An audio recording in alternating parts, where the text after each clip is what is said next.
All right. Hello, everybody. Welcome to the stream. Uh,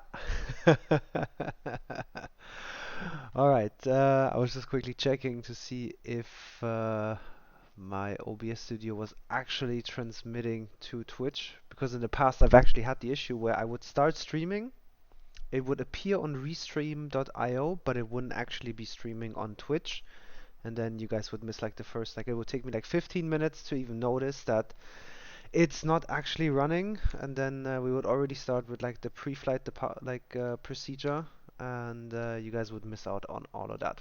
But anyways, all right, we are back for a second day of testing Sim Update 10. Let me just quickly get the dashboard opened right here.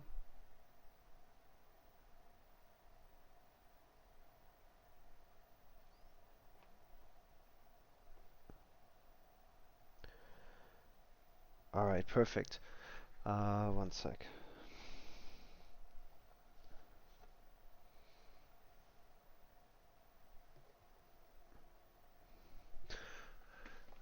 All right, yeah. So yesterday we tried to mess around with the DLDSR, if I'm not mistaken. Let's actually see how this thing is written. And it gave us great frames, but unfortunately DLSS. Ah, let me actually. But I think DLDSR or something is like the same. It's just like a different wording or something for it. But yeah, as I was saying, we tried it out yesterday, and let me just fix this quickly.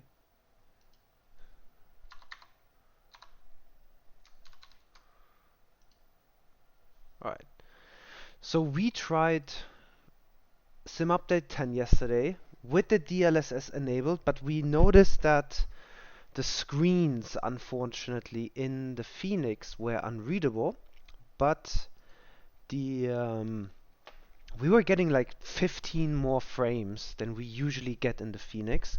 So it was definitely like helping out, but at the same time like costing us visuals. So mid-flight basically. Oh, and something that I noticed too was that my PC, like outside of Microsoft Flight Simulator, was really slow. It was kind of like the whole like RAM would like, you know, that status when like RAM is almost like fully utilized and your PC starts like acting really slow, like opening a window and stuff. So that was another thing that I noticed. And then like mid-flight, we took off in Santa Ana, flew to San Francisco. Actually did a tiptoe visual approach. That video is actually like in the broadcast, in the past broadcast, and on my YouTube channel, which you guys can find in the description below. We for the first time we did a tiptoe visual approach into San Francisco, which was really cool. But so yeah, like mid-flight, we actually turned DLSS off again just to test it out. Went back to TAA, and with that, I'll say it this way: the screens looked amazing again, but we literally lost like 10, 15 frames again. So kind of counterproductive, you know. So I actually sat down. I had a guy that I met in the stream yesterday. His name was It's Candy 89. We actually sat down yesterday for like 2 hours and started like tweaking around with my settings to get like better frames in the Phoenix, because that's something that's unfortunately been an issue for me. The PMDG runs at a solid, I want to say, 40 frames, but the Phoenix I usually get like 20 to 25 frames, and you can tell. Um, and then, you know, especially if I stream and we set up, for example, in like Boston, those frames drop to like 15. And then you guys can notice it, and you guys can actually even see it in some of like my past broadcasts. Like there's the United one where we flew Boston to Vegas, like right after departure, like after takeoff, like I don't know, like 800, 900 feet. started stuttering, you know. Or the other flight where we flew, I think it was, I think we flew from Fort Lauderdale actually to San Juan. Literally, like as we're taking off, like rotate, start stuttering. But that was actually in the PMDG though. But still, like irregardless of that, like it started stuttering to the point where, you know, the frames would freeze. My input controls wouldn't work anymore, and we actually like quickly touched down on the gear on the runway again with the gear, even though we had lifted the nose wheel up. But yeah, so anyways, reverting back to what our mission is today. So after like 2 hours of sitting down with its candy, I actually personally like noticed that my settings that I had set up in Microsoft Flight were already the best possible, because his settings kind of like reverted the NVIDIA settings back to original, and we actually started like downscaling like 4K to 2K, like level of detail. I have it at like 150. We brought it down to 80, so we downscaled the system, like like all the characteristics, the graphic characteristics, to be able to achieve a higher frame rate. Which, you know, funny enough, like, and this is the crazy part, like how Microsoft Flight Simulator, or like generally, like, you know, these Microsoft flight simulators, like FSX was the same. Even prepared. I know it's not Microsoft; it was Lockheed Martin, but it was based on the FSX code. So it kind of like used that code again, and that actually just shows that it's way more complicated than, you know, it seems. It's not just, oh, let's dial down the, you know, the graphics requirements and you guys are gonna have a better performance. It's not like that, because funny enough, I actually got worse frames. We scaled it down. All the settings that I had done in the NVIDIA settings and the 3D settings, we like basically reverted them to like global settings, like restored them, and it just made everything worse. Even though it was a lower resolution, less workload on the GPU and CPU, messed it up. And funny enough, you know, we actually like, because the standard setting in the NVIDIA like global settings is FXAA on.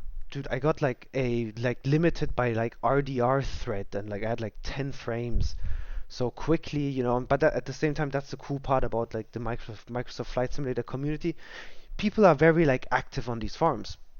I went, I looked, I found a solution, definitely like turned that thing off again, and boom, there we go. Frames improved a little bit. Then I went back again and literally like changed it, like reverted it back to my previous settings.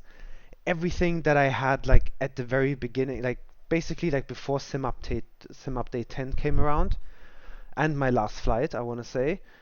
And it worked definitely better than everything that me and Candy did. That unfortunately didn't work for some reason, you know. And I think that's the crazy part about Microsoft Flight, even, because it reminds me of Prepared and FSX. I would always have the same issue where some things work for some people and some things don't, you know. And sometimes you have somebody, for example, like, you know, that would have like the newest PC, but it wouldn't run as smoothly as somebody who has maybe an older PC but like better set up. You know what I mean? Like it was really weird. Like, for example, like for him, he was getting like a solid, I think, like 40, 50 frames.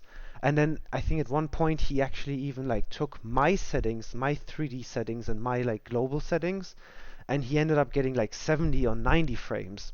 So it was a cool exchange, you know. I think we both like got something out of it. But so today morning, I actually stumbled upon um, a thread in the Microsoft Flight Simulator community, which kind of explained my issue that I had yesterday.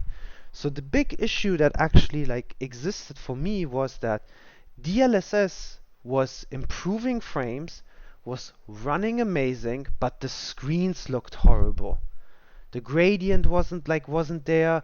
It was, it was kind of like ghosting. Like if I would like turn a frequency, like the other number would like slowly disappear while the other one, like the next number was already there, kind of like a ghost effect. And yeah, the screens were like very blurry, all that stuff. So I, even yesterday night, as I was saying, if we get DLSS, which improves the frame rate, and we can actually get the screen sharpness that we have with TAA, game changer. 100% game changer, because at that point, it's gonna run amazing, and we're gonna be able to like achieve great frames, have a smooth flight, and even have like a really good looking quality. So let's cut through the chase. I stumbled upon this thread which literally explained how to get how to get the screens to basically not look blurry while you are using DLSS.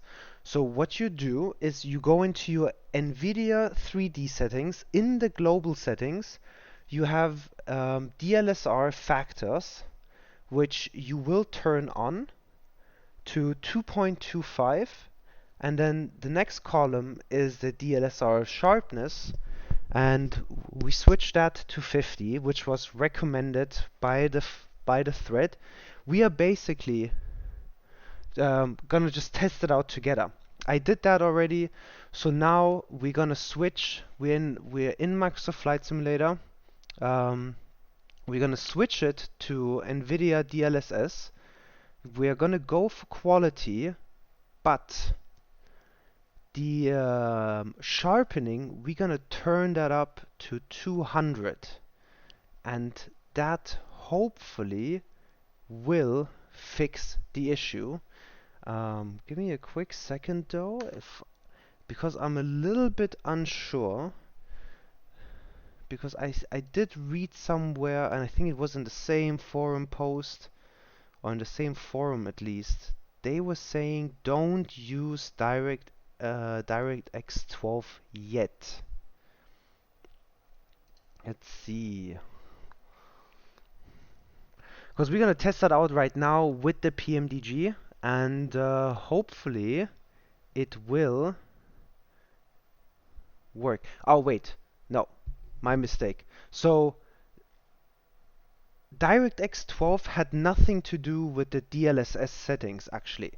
The only thing that they said the only reason we might not use DirectX 12 is if your PC starts behaving like really slow, which my PC was actually doing yesterday. And in my previous, even before Sim Update 10, I was always using DX11, never used DX12.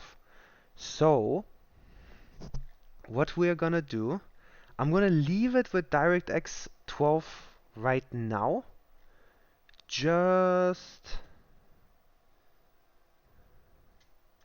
Let's see. Just trying to see if I see anybody mentioning it particularly about DirectX, but we're gonna leave it for now. I would say we leave it with DirectX 12.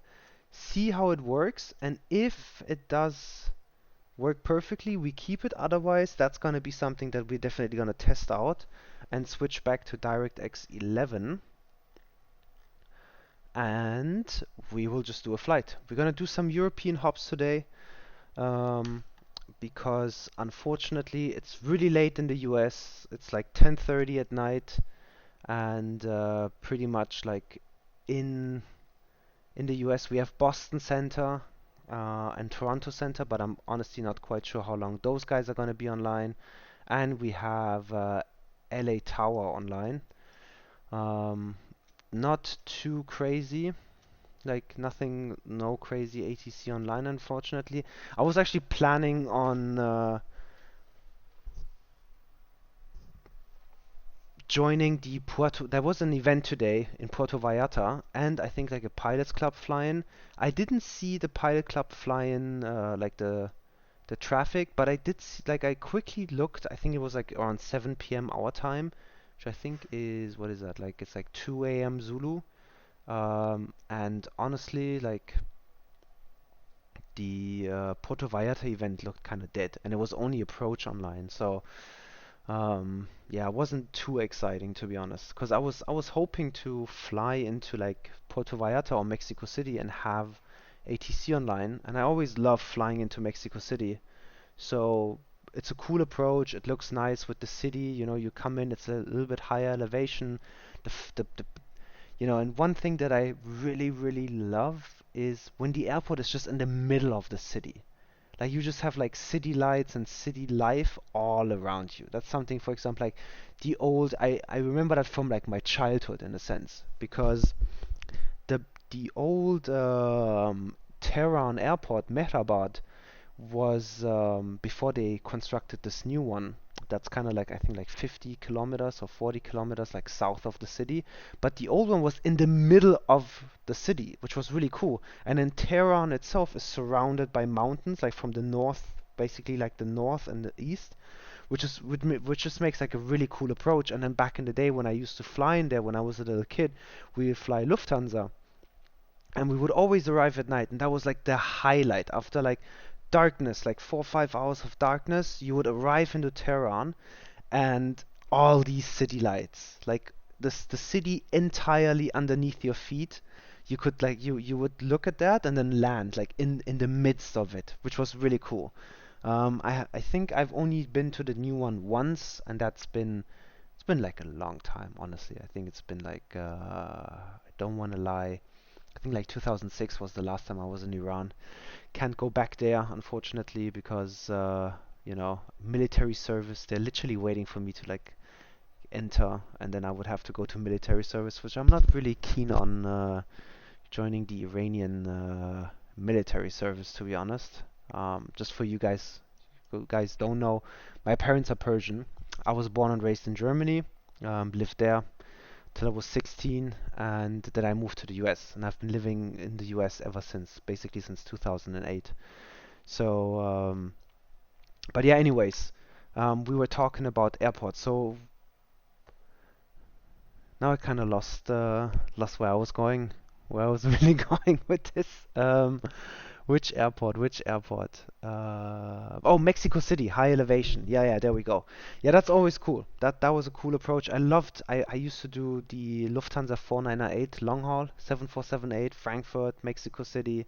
You would fly 12 hours, and would be really dope. Really, really dope.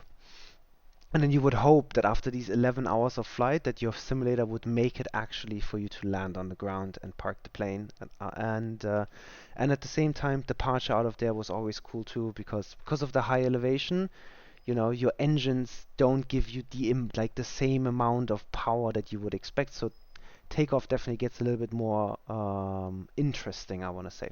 Okay. Oh, yo, yo, yo, yo, yo. What is this?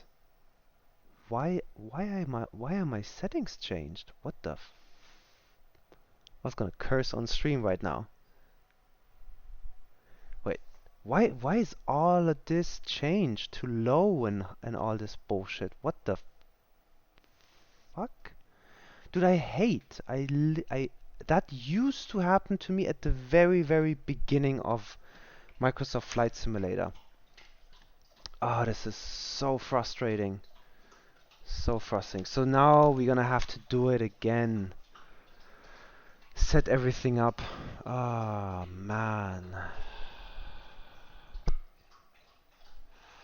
Fuck me, honestly. Some, in case you guys can hear it, that's my dog Django. Poor guy had surgery today, and he had to have a growth removed, and yeah, poor guy. So he's chilling, just literally woke up from a nap and drank some water, and now he's chilling again. So okay, let's see.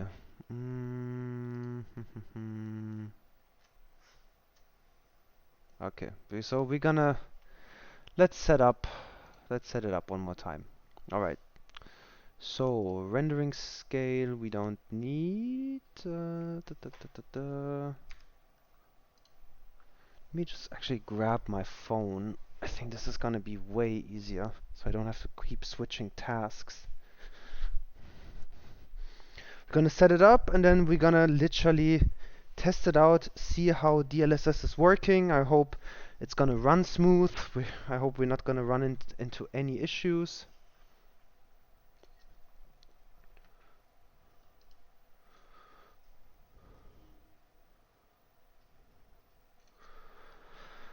Alright, let's check this out. So, terrain level of detail 100. You know, funny enough, like I was just in here and everything looked fine. So, pre-caching ultra, terrain vector data is on high, buildings are on high, trees are on high, grass and bushes is on high, objects level of detail will go to 100, volumetric clouds ultra, and ultra for the texture resolution, 8 times for anisotropic filtering, texture super sampling we're gonna go 6 by 6, and then texture synthesis high. Whoops, water waves high.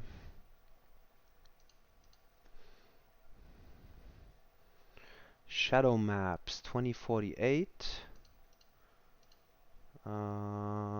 Terrain shadows 2048. Ultra on the contact shadows. Windshield effects ultra.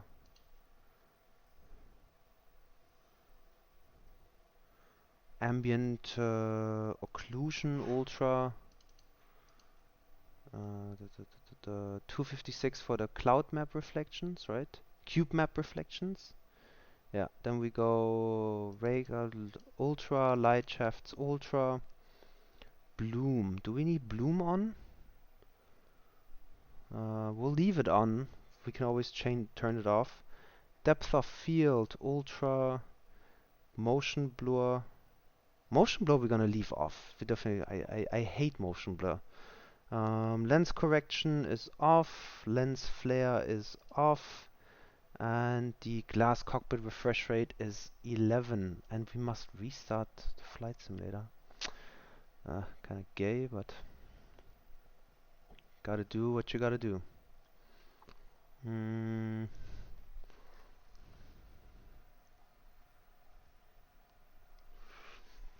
Let's see what you guys are saying while we restart the sim quickly again. I have dev mode on just so we can like check on the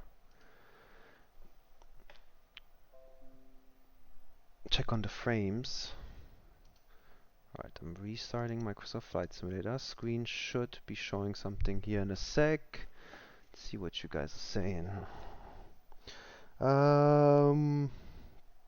Good, Ashlyn. How you doing, man? I literally just started, so we're definitely gonna do a flight tonight. In the PMDG 737, see how that one is going.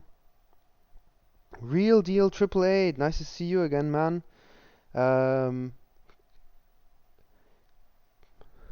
Sim update 10 has been really good so far. Yeah, are you getting better frames and are you using DLSS actually?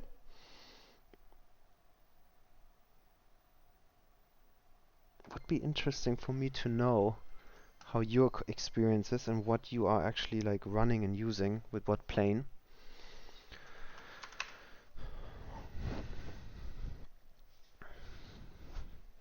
So we're gonna try out these settings. I usually tend to do a mix. These are the settings the 737 NG driver guy. He is a YouTuber. He runs those settings. I liked those. I've seen Chewy 94's settings as well. They're on some parts a little bit lower than this guy's. And I think I did like a nice like combination out of the two. So I'll definitely give it a try. See how this one goes, and in worst case we'll like switch it back. Like we'll dial it down a little bit. Because you know, obviously, like some things you really can't tell the difference, and you don't need. But that's me. Smoother for me, less stutters. You're using DirectX 11. What plane are you flying? The Phoenix or the PMDG or or something else? I will say, like DLSS yesterday, like the frames were amazing for me, honestly. The only thing was like the screen being all blurry, which I didn't like, which I'm hoping we're gonna be able to like fix tonight, or it's gonna be fixed with the settings that we did today. So let's see. Fingers crossed. I mean, that would be perfect. If we can run DLSS without the screens looking all kind of shitty, then we're all set. We don't have to like worry about settings anymore, and we can just concentrate on flying again. That's the one thing, you know. I would have liked to just. I was so excited for Sim Update 10 because you know, you just better performance, all that stuff, but it always comes with some headache that you got to take care of first before it's like before it runs properly and you have your piece. But let's see. Actually, let me ask you this. Why are you using DirectX 11? Is there a reason, like a particular reason you're using 11 and not 12? And if there is, do tell why. Because that's literally like the last thing I'm trying to figure out. If I should keep it on 12 or if I should dial it back to 11. Because I had 11 before Sim Update 10.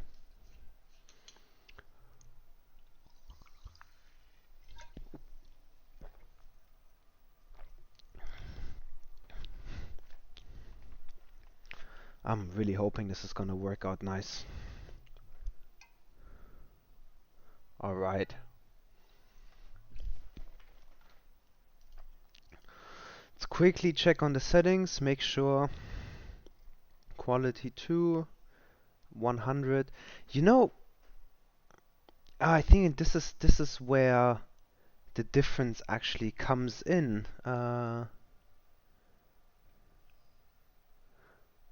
This is where the difference actually come in, because if I'm not mistaken, Chewy, for example, has a terrain level of detail of 150, and I had that actually. And I remember Candy going all crazy on me for having 150. He's like, that's way too much. Bring it down to 80. And I was like, wait, it has to be at least 100. Waiting for the NVIDIA Game Ready drivers. Oh yeah, I read something about that with like the studio driver not being like the best driver, right? Like we should wait for the game ready drivers for it to have like actual support of DirectX 12.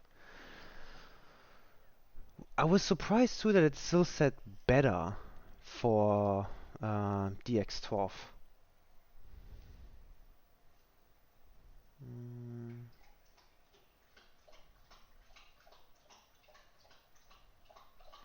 You know what? We'll use 11. Ah, damn it! Now I have to restart it again. Oh, you are kidding me. Actually, you know what? Let's just try it out with 12.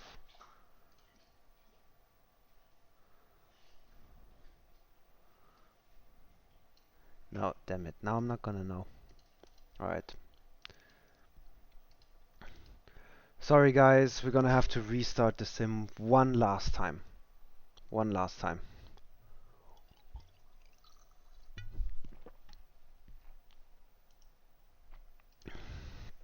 Alright, we're gonna go DirectX 11. Everything else as we basically saw on the forums to hopefully not get the blurry screens. And let's actually use this time while we wait for the sim to load, and let's decide where we go fly. I was thinking we're gonna do European flights. I saw that Stuttgart Airport is online. The only issue is um, I haven't flown there. I hadn't flown there, let's say it this way, in a while. And the last time I flew there, I was having some major elevation issues, like crazy elevation issues.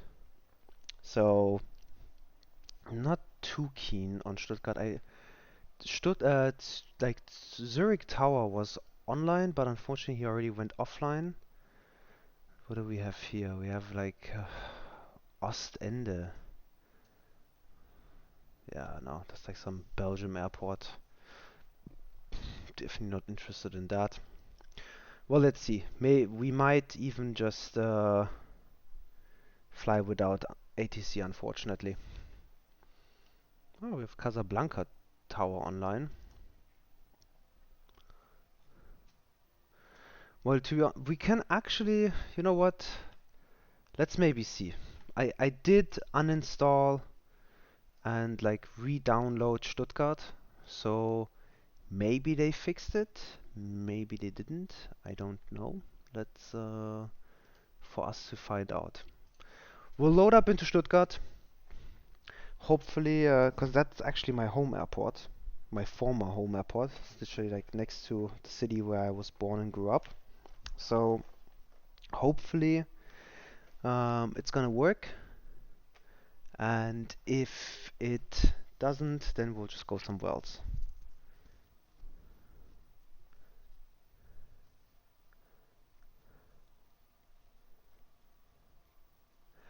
You know what though?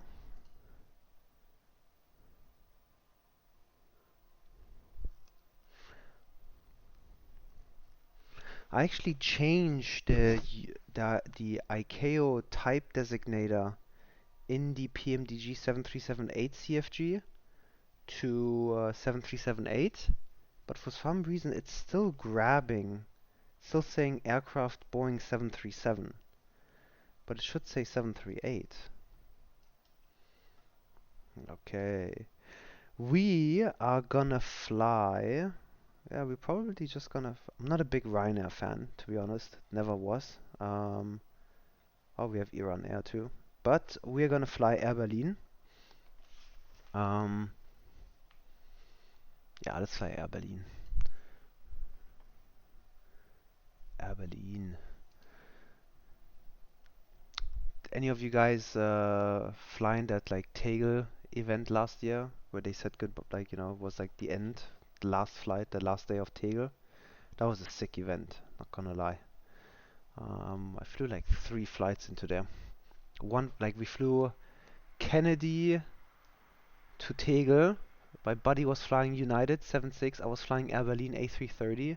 Then we flew to like Helsinki or something. No, sorry, Copenhagen back, and then we flew back to what is it called? Kennedy. But what was dope was there was so much traffic. We timed it perfectly. Like when the event started and there was so much traffic, we literally had to hold. Like they would take us from one hold into the next hold into the next hold, like on the way to the airport. And it was so fun. Like it was cool. We literally had to hold, I think, for a good like 45 minutes. And at one point, I just got so frustrated, and people kept like trying to like go like find some kind of like shortcut and like get around it and stuff. And I was just like, I literally just requested. I told the controller, I'm like, listen, we've been flying for 9 hours. We're running low on fuel. We are a long haul. We came all the way from Kennedy. We need to get in there now.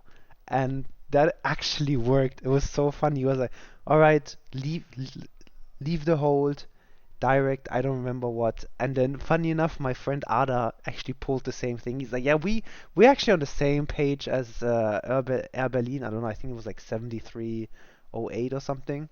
And we both finally got to leave the hold, even though a lot of other people were still holding. All right, so um, let's see. I'm really hoping Stuttgart is not gonna have these like weird elevation issues. This definitely does not look good. What is this? Like it should show the terminal, but we'll take gate 11.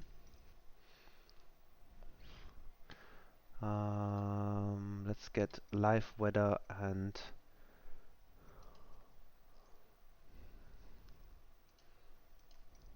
yeah, we'll go gate 12. That's a medium gate. Actually, we should have gone a little bit further down because I think these are the Lufthansa gates. But teleport detected. That's Volante. I hadn't even flown a flight. Alright.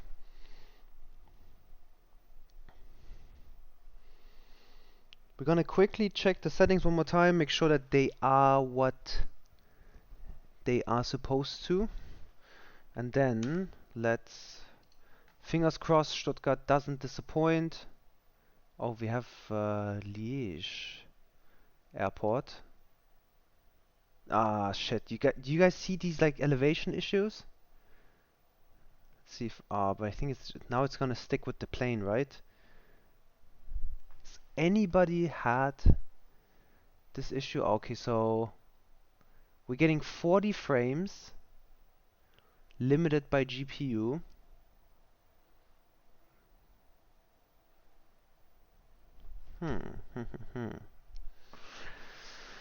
Yeah, but unfortunately we're having elevation issues. So, uh-oh. One sec. Now I'm gonna call her back. Limited by main thread. Okay, this is weird now. Let's see something. We got DLSS, we got quality, we got 200, VSync is off.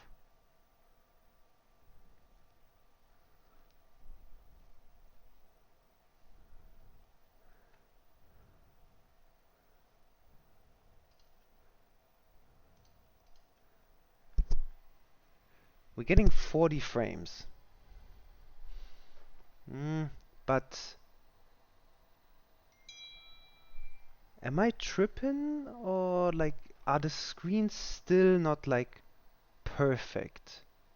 They're like a tiny bit blurry, right? I'm not tripping here. Like if you go back, like look, it like it's not like sharp. I think you guys are saying this too, right? And we did have like quality installed, so yeah, shit, we can't fly Stuttgart. Do you guys see that? And then the problem is like right there, the elevation changes get so horribly high that you like if your wing gets caught into like into that hill, which is supposed to be regular grass, and you just get stuck. Like it literally already happened to me. So fuck Stuttgart. I'm gonna have to like do more research. There must be some kind of like elevation fix for it. But other than that, like it's looking good. We're getting like outside, we're getting a solid like 50 frames, which I'm happy with. I honestly like if I have like 40, 50 frames, I'm good. Uh, like I'm happy with that. Inside the cockpit we have a solid 40 frames. But I'll tell you this, like as soon as we push, it's gonna get better. But dude, like why is this not like perfectly crisp? Like these are definitely not perfectly crisp. So, oh, actually, let's see if the ghosting still happens. Yeah, a little bit. Do you guys see that? Like there's a little, like if I move it fast enough, you guys can see like it's not as obvious anymore as it was yesterday, but it's not perfect either. So I think what is he? Who was he? I think it was Real Deal. Yeah, Real Deal said we should definitely wait. We have to wait for whatchamacallit, the graphic, like the game ready drivers. But since we have to choose a different airport anyways, I'm gonna do a test now, and I am gonna get myself choice settings because I think I used those and I had those in beforehand, and I think I actually had like a better better frames and better setup.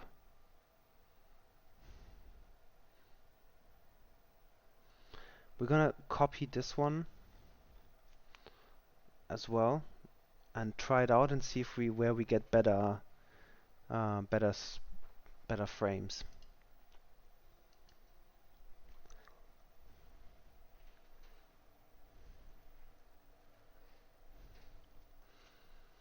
So he actually has a frame rate limit of 60, but we are not gonna do that.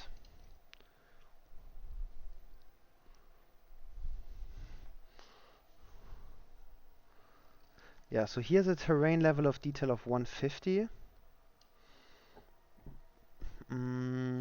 Off-screen ultra, buildings ultra. No, wait. Terrain vector data is ultra, but then buildings is high. Trees is ultra. Oh, he has trees ultra.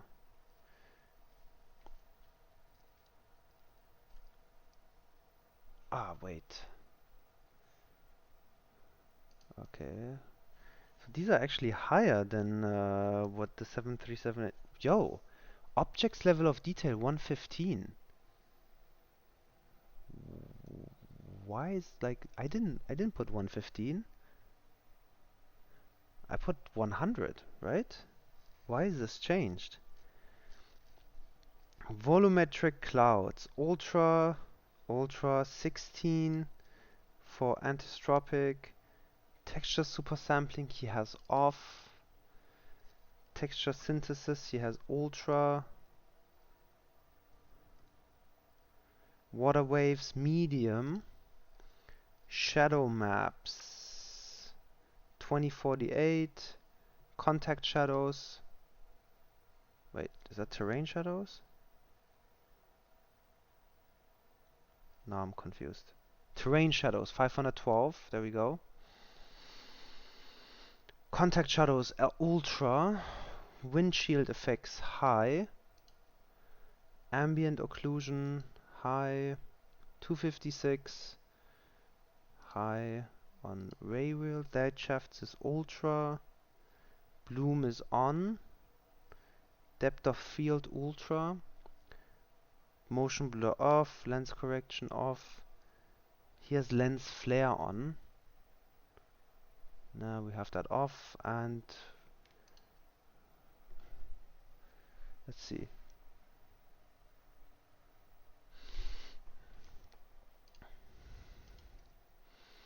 See if anything changes at Stuttgart with these settings. So we had like 50 outside, 40 on the inside.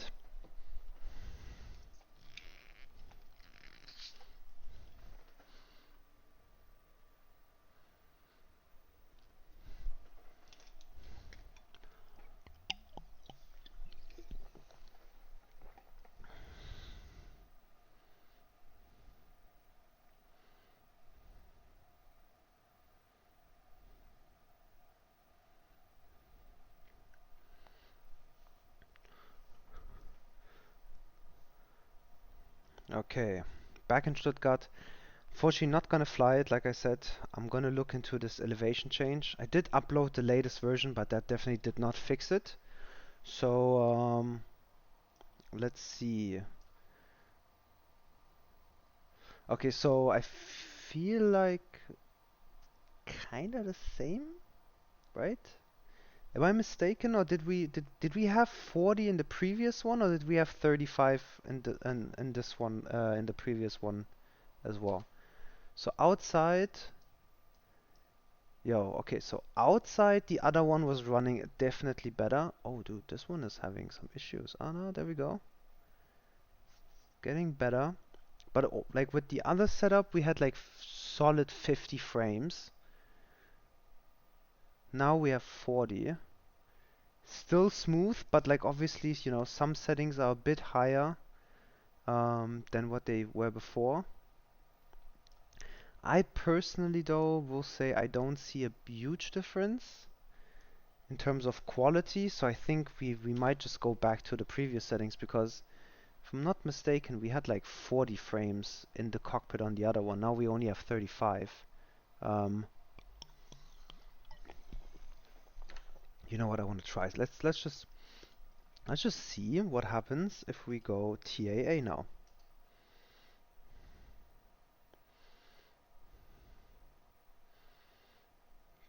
TAA will go to 100.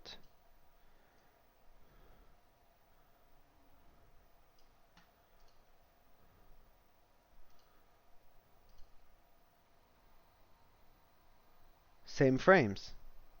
Look at that. Right? Literally the same frames as before. Only difference is just that the screens are actually like readable and clearer. I don't think the new NVIDIA driver will fix the ghosting and blurriness of the glass panels. Sobo said they need to add a mask for glass panels in DLSS in their last Twitch Q&A. So the fix for the blurry glass panels in DLSS will probably come in sim update 11 or 12. Oh bro, no. Are you serious? Damn, so we gotta be patient again, I guess. And wait. But, yo, dude, like, I'm getting the same frames with TAA as I'm getting with DLSS, pretty much. Maybe there is not even a point in using DLSS yet. It's literally the same frames.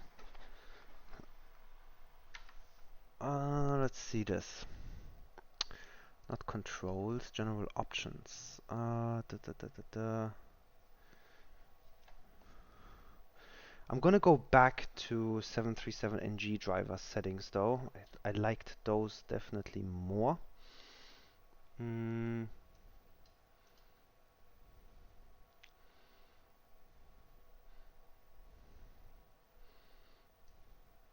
like that we got like a little bit more frames, like 5 or 10 frames more, and without having the issue of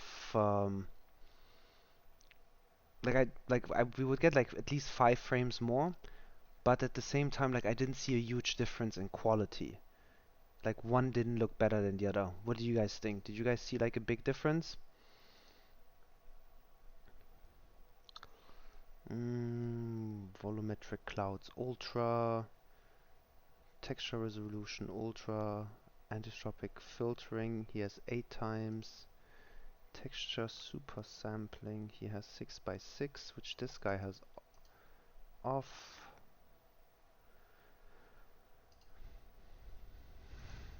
That's another thing, man. Like you actually gotta sit down and just try shit out, you know, on your own, and then like either it works out or it doesn't. Like obviously every PC is a little bit different. Um, mine is a little bit mine is a little bit older than other people's. Mine is from like the 2020s. I have a 2080 Ti, AMD Ryzen 9. But like even talking to Candy yesterday, like my PC is old. My PC apparently is not, on top of its game anymore as it used to be, unfortunately. And you know, like when I got the AMD Ryzen 9, it's the 3950X. Dude, 16 cores, 3.5, I think, gigahertz. I was like, dude, I'm solid for the next, like, I don't know, like 5, 6 years. Like, this is a killer CPU. Ain't nobody can tell me anything. And he literally, like, shat on my CPU yesterday. I was like, dude, it only took 2 years for somebody to come along and tell me that my CPU is not the best anymore. Because I personally always thought that my GPU would be the bottleneck, even though the 2080 Ti is a sick GPU, with like the 3000 and now the 4000 series coming about like around the corner. This is the one thing I truly hate about PCs and especially about Microsoft Flight Sim. Not even like any flight simulator. If it's prepared, if it's FSX, whatever it is, PCs evolve, and you always need to evolve too with them. Or your PC needs to evolve in order to be able to like get proper like views, like proper graphics and stuff. All right, where were we? Terrain shadows 2048. Yeah. No, sorry. Contact shadows ultra. Wait, I am confused. Water waves high. There we go. Shadow maps 2048. Yeah. Terrain shadows 2048. Contact shadows ultra. Damn it. Windshield effects ultra. Ambient occlusion ultra. Cube map reflections 256. Ray march reflections ultra. Dude, I'm gonna go blind one day. Light shafts ultra on. Why is this thing keep disconnecting? Bloom. We have bloom on. Depth of field ultra. Motion blur. He has off. Oh, this guy has it on ultra, but fuck that. I don't like. Do you guys use motion blur? Anybody use motion blur? Can you guys suggest it? Isn't it like when you move the camera, it like blurs for a quick second? Fucking hate that shit. Lens correction off, lens flare off, and glass cockpit refresh rate on. Okay, let's see how this. I think we are getting better performance. Now it would be interesting to. Unfortunately, like I wish we could switch between DirectX 12 too, just to see like if it changes anything. Yeah, so we basically gained a couple of frames, I want to say. We were at like 45, now we're at like 48. And let's see, inside the cockpit. Yeah, I want to say like 39, 40 frames instead of 35. So we gained 5 frames. Honestly though, like not too, like not amazing. Really not amazing. Like if you zoom out, this definitely does not look good. You know what we'll do? Let's quickly switch to TA, because if we literally, oh look, it's now we're at 44. Yeah, well obviously like if we go up here, it's gonna go higher. We have 45, 46, even higher, 49. But as soon as we try to like look out again, the frames drop.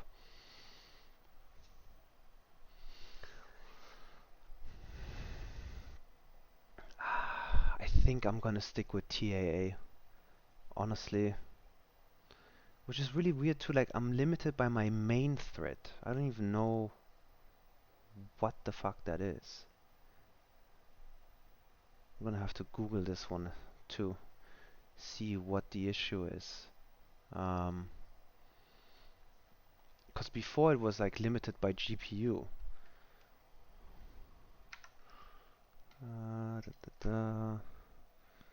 So if we go TAA, what if we leave the AMD sharpening with on 200?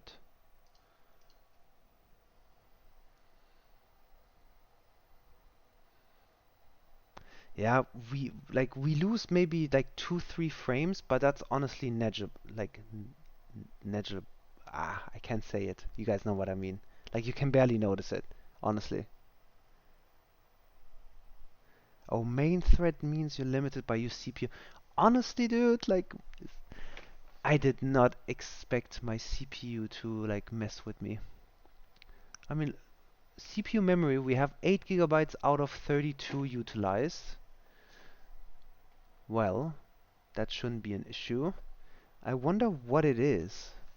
Why my CPU is limiting it. Let's actually quickly see at what in the task manager performance-wise what it's running at. Dude, CPU utilization is at 17%. Like, we're not even like at 100% or anything. Okay, but I will say 53. Oh no, wait, that's GPU. That was GPU. GPU is at that 91%, but CPU utilization is at 17%. 3.7 gigahertz, 16 cores. This is weird. This is really weird. We have 53% memory utilization.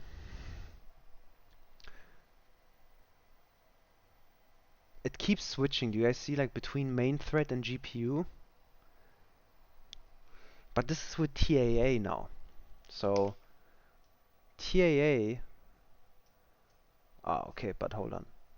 TAA outside, we lose a lot of frames. TAA, we were with DLSS, we had like 50 frames. Here we only have like 32, 33, 40. We lost a couple of frames. Honestly, like you need to find the sweet spot. Let's turn the sharpening down. Maybe that does the job as well. You need to find a sweet spot with like frames that you're happy with and just go. Once this whole like numbers game starts, it's just such a shit show, honestly. I mean, can you actually even like notice a difference between, I don't know, 40 frames and 30 frames?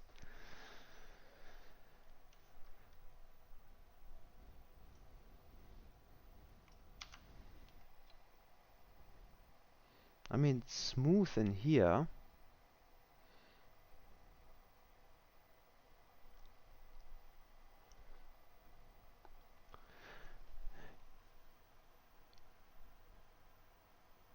Honestly, like I think, so this is where you gotta make the trade-off. Either your screens remain a bit blurry, a tiny bit blurry, but you gain like a good like 5 frames or 10 frames outside. Inside seems to be the same, 40.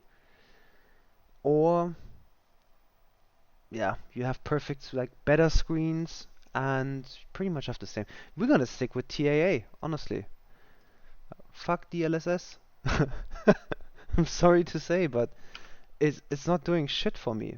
Literally, like I'm getting maybe like 2 frames more on DLSS. So yeah, fuck this. All right, let's go start a flight. I'm done testing shit out. Yo, this is sick. London Center is online. This is really, really dope. Let's go fly out of London. Oh, look at that. Curaçao control is online as well. And what else? Chennai.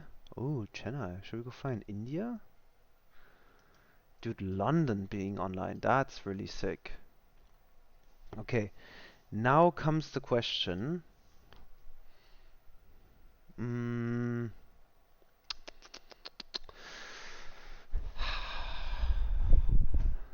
Wait a minute. Actually, we could fly Air Berlin though. I'm trying to think like a UK airline that flies a 737. Huh? Any ideas? I think, like I know BA had 73s, but they were flying, I think, what was it, like Contract or something?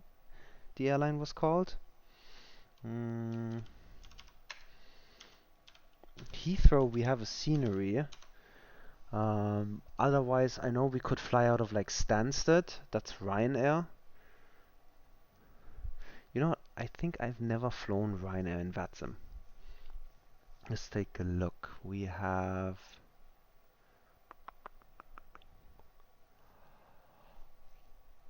Austrian is only like 8 Airbuses. They don't have 737s. BA's doesn't have 737s either. If I'm not right, I'm not like tripping. They don't have 737s. No, they don't. Yeah, of course they don't. I would have been surprised. Eurowings, Finnair, Scandinavian has a 737. We could fly Scandinavian. Lufthansa doesn't have it. They used to have the Bobby. I think it was like a 737-200 or 300? 200? No, I think it was a 300. It was called the Bobby. I flew on that thing. That thing was old. And especially like in the times of like Airbus A320s, that thing seemed like extremely old. Swiss, unfortunately, is only A320. I really want to try out the PMDG because we flew the Phoenix yesterday and I was doing a solid job. Turkish Airlines has a 777, but we ain't gonna fly all the way to like Istanbul now. That's a 3-hour flight. That's way too long. Oh, guys, in case I didn't mention it, tomorrow, so basically in, I want to say like 12 hours, I'm gonna be online and I'm gonna be flying the Frankfurt Fridays event.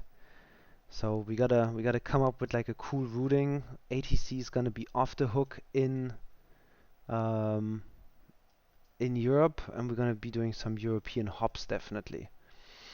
Okay.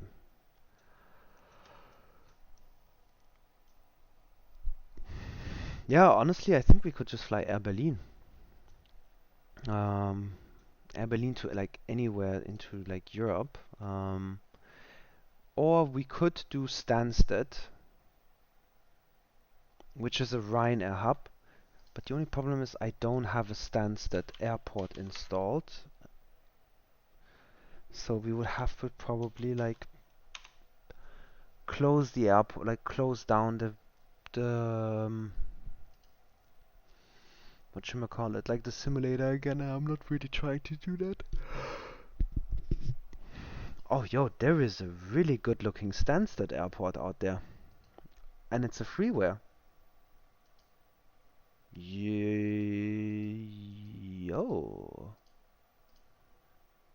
Me like. Dude, this is some really good work. All right, guys, quickly in the chat, vote. Are we doing Stansted with a restart, or are we doing Heathrow with a different airline? You guys obviously are free to tell me which airline you guys want. But quickly, I'll give you guys 1 minute while I use the restroom to decide if we do Stansted with a restart or if we do Heathrow. Be right back.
All right, I'm back. All right, since you guys clearly didn't say anything, we are just gonna do it the easy way and not restart the simulator. I am tired. I am so tired. Actually, I'm just gonna fly out of Heathrow.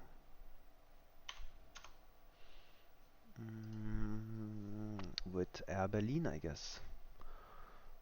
Let's see. I really wanna know where Ryanair flies to from Stansted though. Alicante, it's too long. It's like definitely like a 2-hour flight. I'm trying to do like a nice like 45-minute hop. Belfast, Bergamo, Bregenz, Berlin. Berlin is quick. Bologna, Bratislava, Bremen, Bukarest, Budapest, Köln, Bonn, Dortmund. Problem is always like, oh, Funchal. They fly to Funchal from Stansted? Dude, that, we definitely gonna have to do that someday. Not today, it's unfortunately too late, but I'm down for an approach into Funchal. Oh, Frankfurt-Hahn, Hamburg. We could fly Hamburg too. Lanzarote, Leipzig-Halle, Maastricht, Malaga. I'm waiting for a good Malaga air scenery to be released. Marrakesh, Milan, Nice, Nuremberg. Oh, I think tomorrow is a Nice event. I think single ops, like single runway ops or something. Palma de Mallorca, they don't have Ibiza, right? Kind of would have been game to fly to Ibiza. No. No. Ryanair is not flying to Ibiza from Stansted, unfortunately.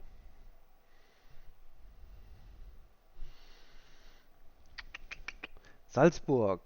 Been wanting to fly to Salzburg. Don't have the scenery. Not trying to like buy it now. Stockholm. Teneriffa. Been wanting to fly there, but that's just like a 4-hour flight. We're definitely not going to do that. Vienna, even if it's like 2 hours or 3 hours. Alicante. I would like to fly to Alicante. I'll say that.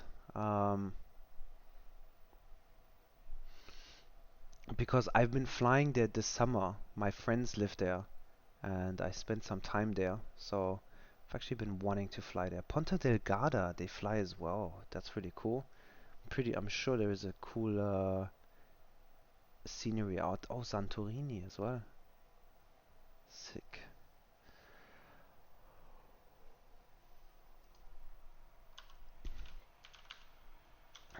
Alright, let's see something. If Ibiza is like 2 hours, I'll do it. Kinda wanna fly to Ibiza.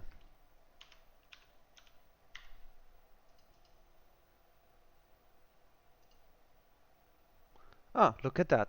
Ryanair is not flying today, but they usually fly a 737-8 there. There is an Jet 2 scheduled to depart Chanex. It's a 2 hours and 40-minute flight. Yeah, fuck that, dude. That's way too late. We'll probably arrive at like 2 a.m. my time, and then I'm just not gonna be ready for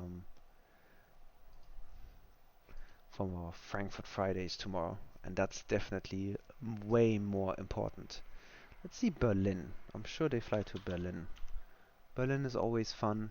Can't go wrong with Berlin. Look at that. Ryanair 145 scheduled in 7 minutes. Fuck me, it's an hour and 45 minutes flight?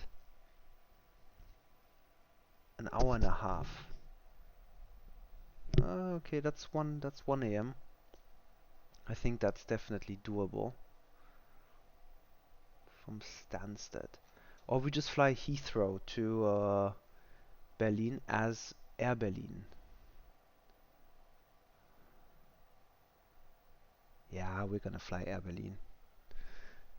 Too tired, honestly. I don't want to have to like restart my PC now. But let's turn out the developer mode off. Off. There we go. Oh, do I have the energy to set up an entire flight right now? Yeah, easy. Easy. We got this. We got this. Alright. London Heathrow.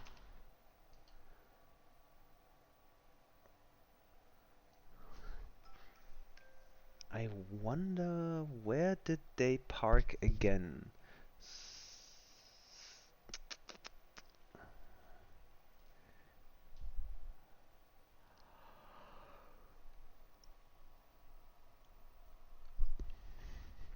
Air Berlin was one world back in the day, so they can't be like they're definitely not in like Terminal 2 or like the Queen's Terminal, cause that was like mostly Star Alliance. Then you had, I think it was like Terminal 3,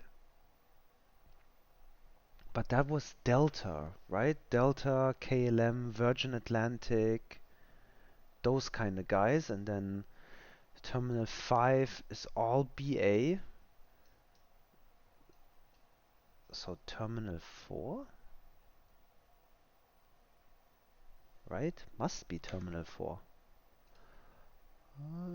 Let's see. Oh, dude, I am so tired. That's the only issue with starting to stream like so late. Yeah, BA obviously flies there, but now it would be cool to have like historical data. I'm pretty sure Air Berlin flew there.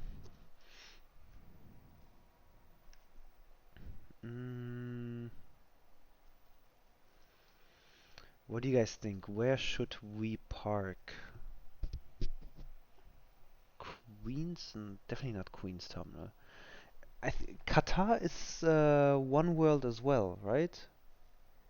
So, and I know Qatar goes to Terminal 4.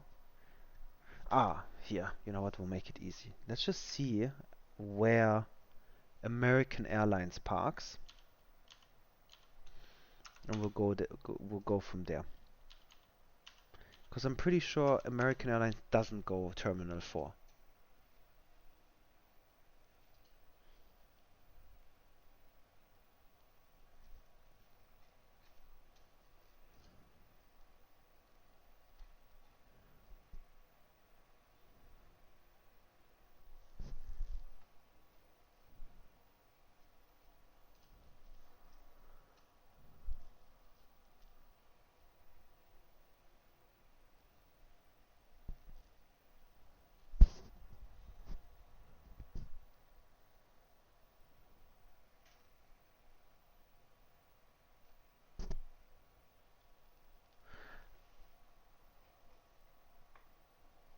Okay. Alright, so Terminal 3. We had it right. We definitely had it right.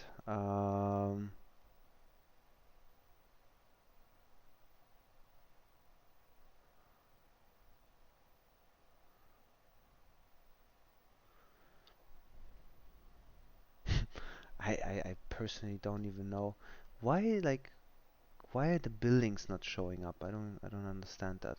But I know this alley, so should we just park in the alley and see what happens? Oh, that's a heavy gate. Is there a medium gate in the 300s?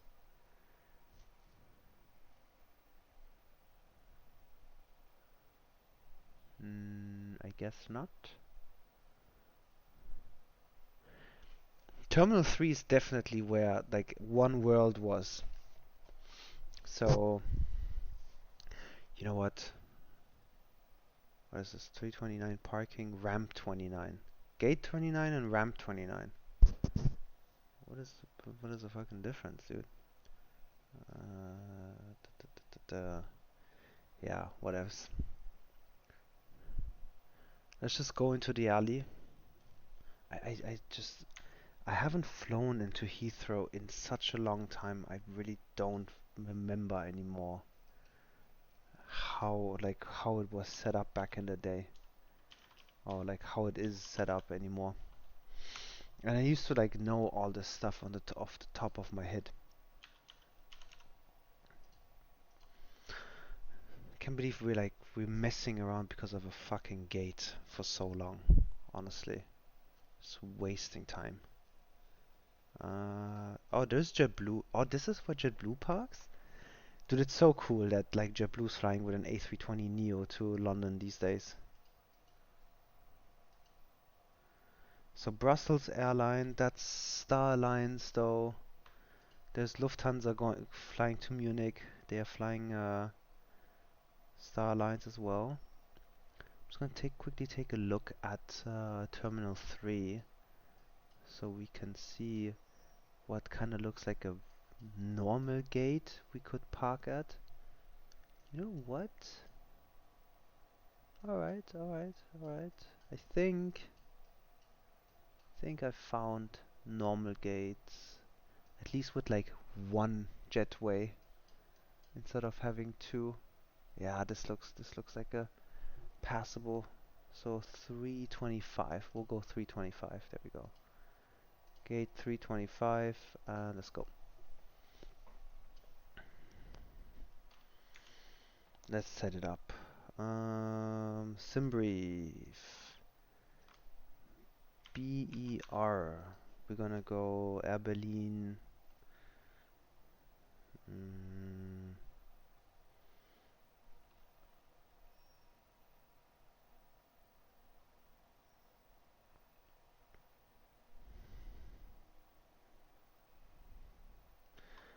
Air Berlin 7 Tango Golf. We'll do Heathrow. Oh shit. Are you guys seeing what I'm seeing? And I'm literally hoping that this airport just needs to load. It's the INI build.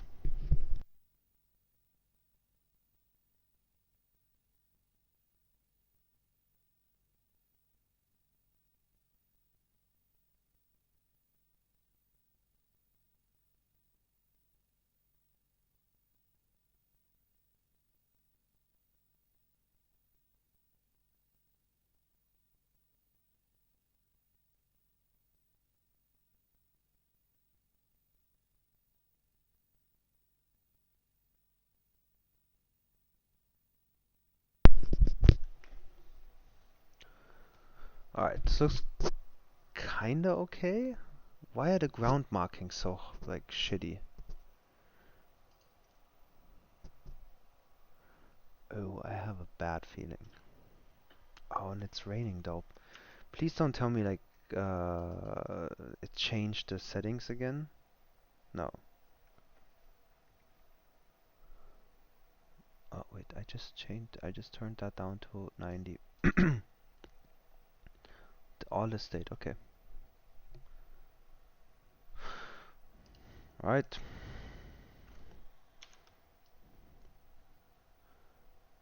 London Heathrow, guys.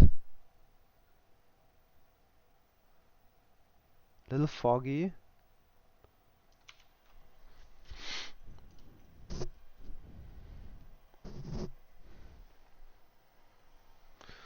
Let's get the jetway set up here and quickly take a look. I think I already have that set up.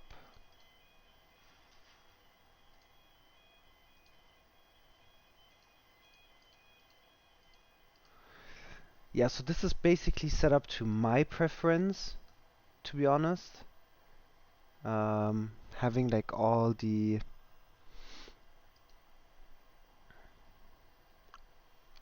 settings.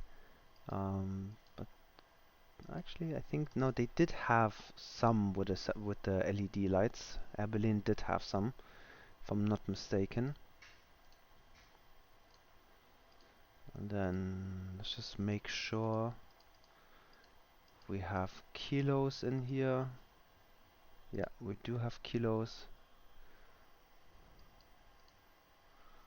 Okay.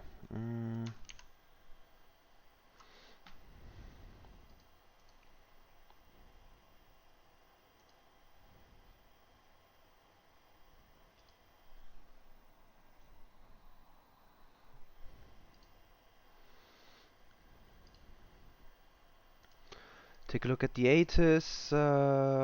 Departure runway 27 right. Transition level 7, 230 at 4. Scattered, broken. QNH 1015. Make initial contact with London Control. Acknowledge receipt of information. Alpha. Advise aircraft type on first contact. Roger that. No problem. Our registration is Delta dash Alpha Bravo Bravo Golf for today, right? Yeah. Perfect. GPCL is our cell call. GPCL 27 right is our departure runway. We'll land 07 left actually. Taxi out, it's gonna be 10 minutes.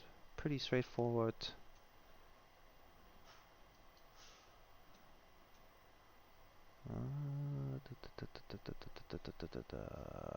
Bartel, coming in over Bartel. We'll set our departure time for, I think 20 minutes from now should be fine.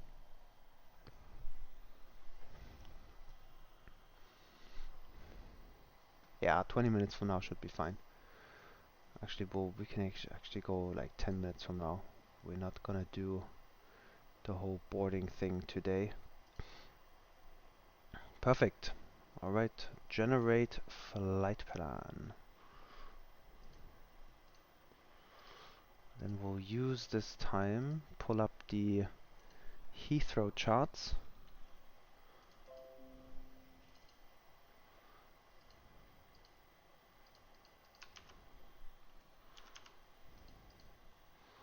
Let's pre-file.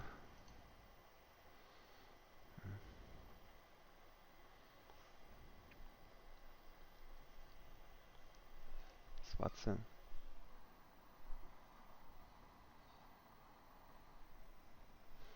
Oh.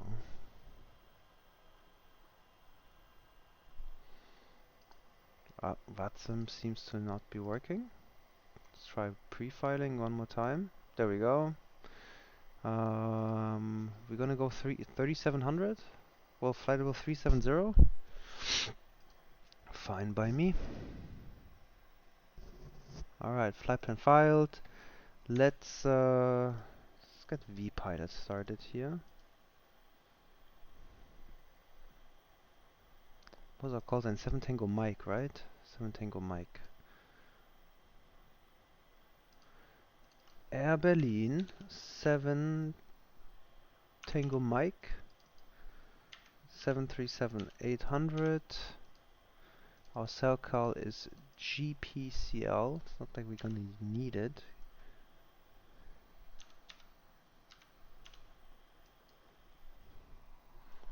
Let's fetch our flight plan. And let's start setting up our flight.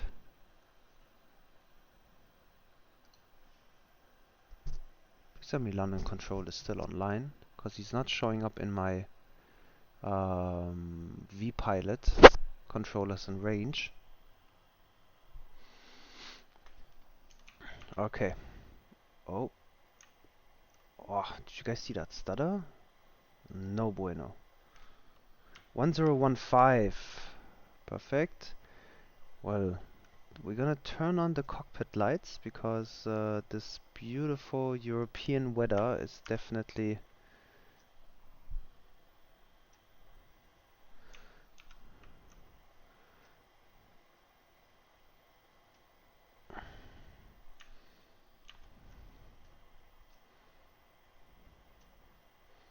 and we're gonna go up to 37. Let's put that in here for the pressurization.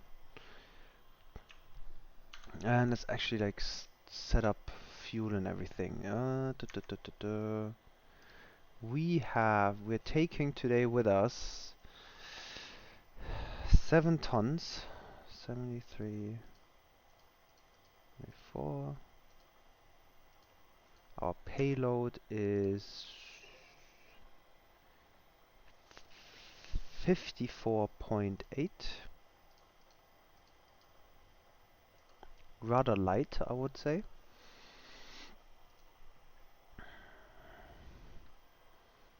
I hope you guys don't mind that we're not doing the GSX boarding tonight. Just trying to like start flying, you know, actually get out of here. Okay, there we go. London Center, 127825. EDDB, flying to Berlin today. Let's request a flight plan. 127825.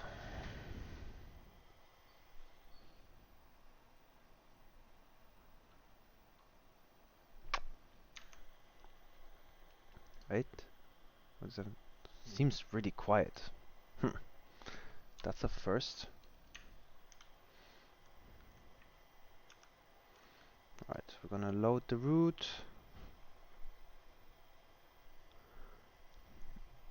7 Tango Golf or 7 Tango Mike? 355 left by 5 degrees, descent flight level 60. Left 5 degrees, descent flight level 60, Canada 65 Foxtrot.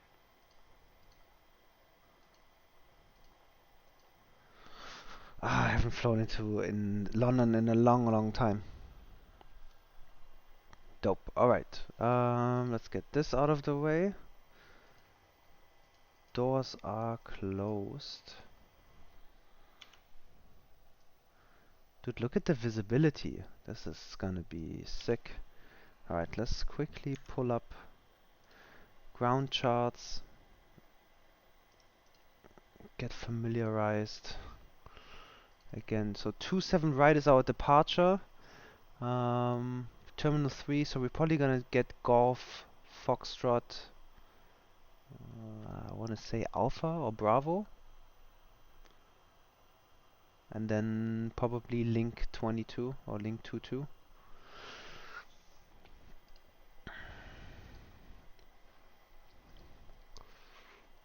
Okay, so we are flying 370 tonight. Or today, I wanna say. Let's get these information. So average wind is 250 at 4 and -1. 250 at 4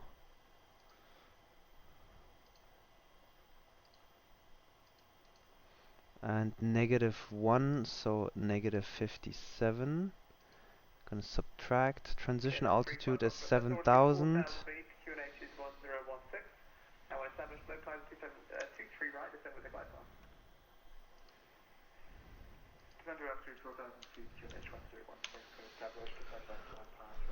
We'll pull up the virtual performance tool. We're gonna have to get our clearance here shortly.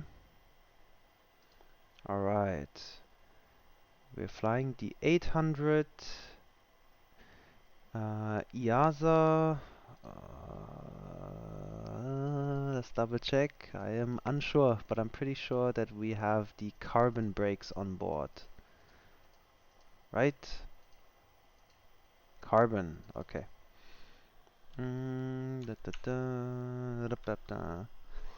Alright. EASA carbon brakes. London Heathrow. Runways 27 right. We're gonna do full 27 right. Let's quickly get the ATIS again. Bravo, automatic, runway arrival. Transition level is 7,000. 240 at 4. 240 at 4. Runway 27 in use. When you're ready, descend flight level 200. QNH 1015.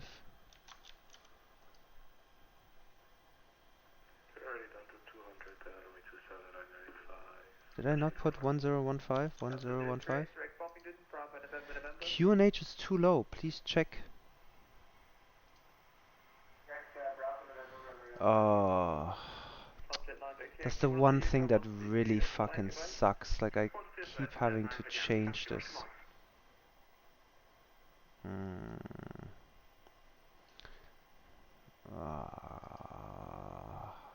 Heathrow 27 right. It doesn't say rain in the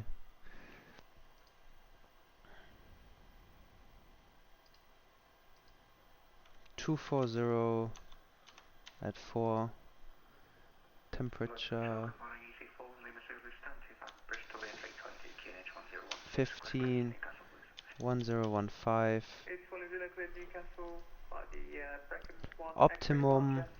Optimum flaps. Anti-ice is off.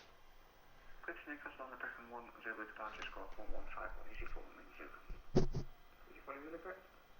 doesn't say rain or anything, but from what I'm seeing, right? Runway is wet, On the control speed was 136. so we'll adjust for that. We'll do condition medium, right? Let's say medium or medium to poor. No, let's do medium. Our tow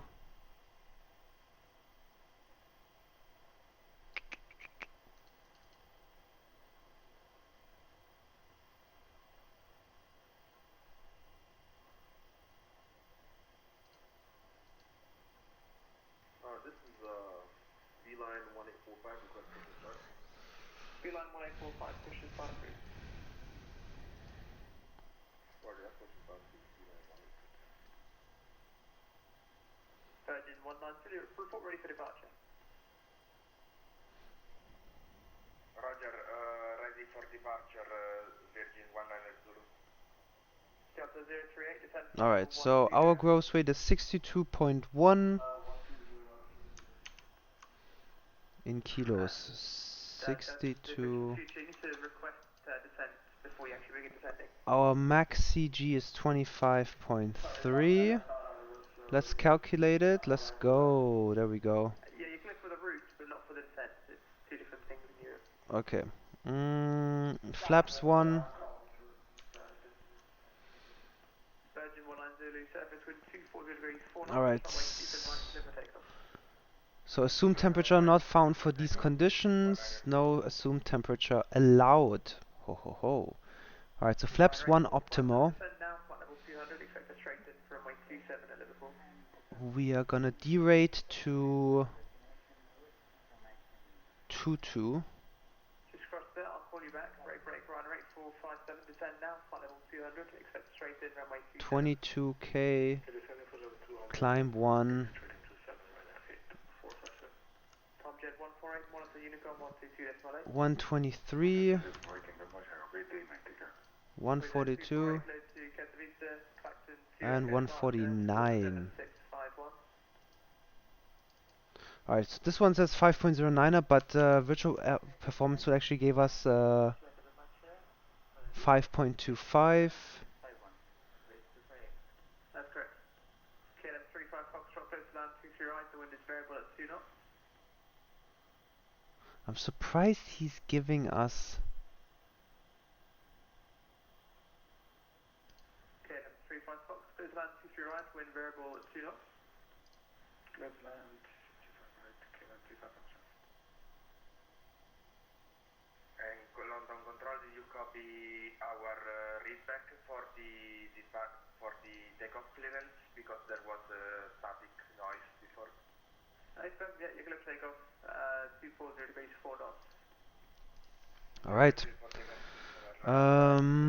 So FMC is set up. Let's get the probes on. Window heat is coming on. We're gonna put the electric hydraulic pumps on. Start the APU. Few pumps coming on. And 5.25 is our trim for today.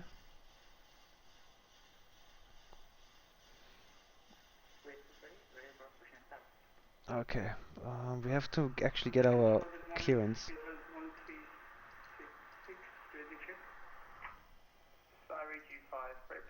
With SU10, push and start through down to east line.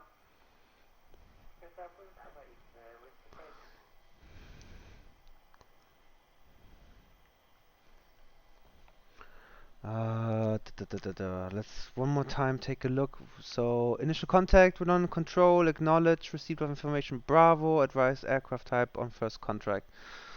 On first contact, okay.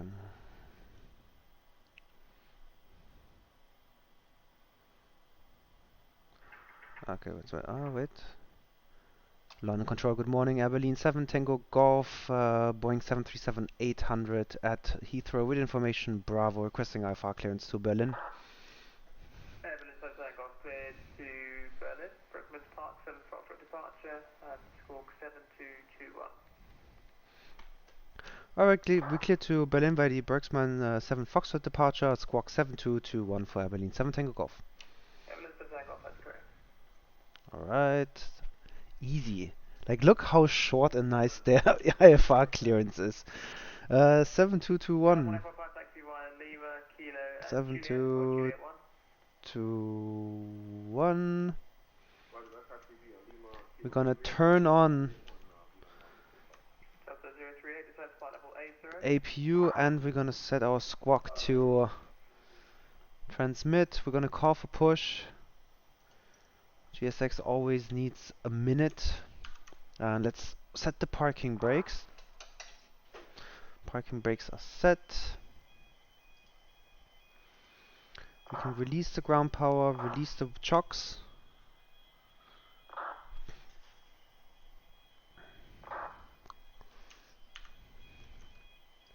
Turn on the flight directors. Hello, Captain. We are ready for pushback. Oh, look at that, we're getting a nice British accent. So, V2 is 149. We're gonna set that right here. Now let's take a quick look at the charts for our departure. We are doing the Brickman 7 Foxtrot. Actually, let's quickly request.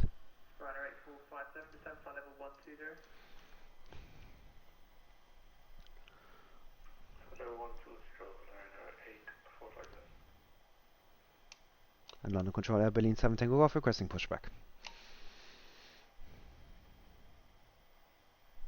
Come on, give me my pushback, brother. Hello?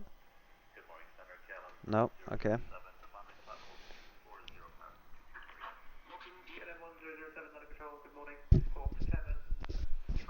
We'll call him again.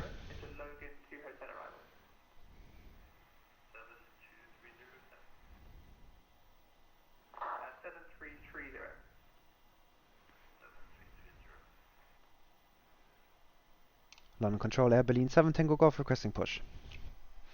Can we just cross the evidence of takeoff, push and start approved? Push and start approved, 7 Tango Golf.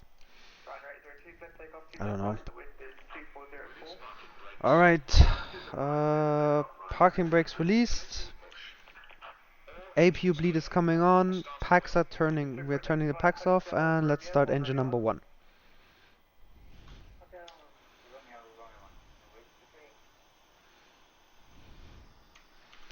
Alright. And let's start introducing fuel into engine number 1.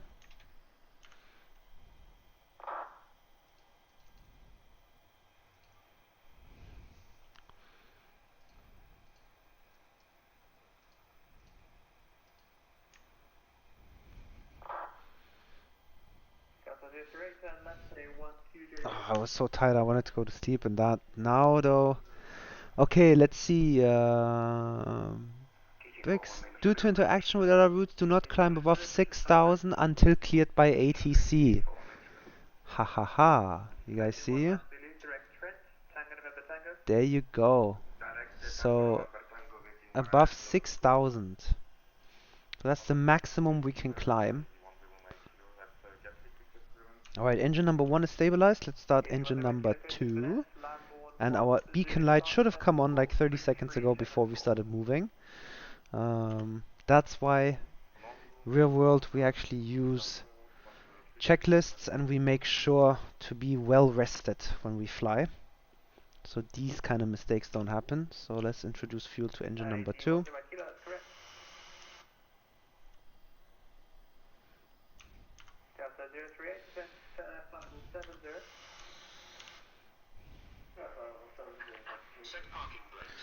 Alright, I'll set the parking brakes.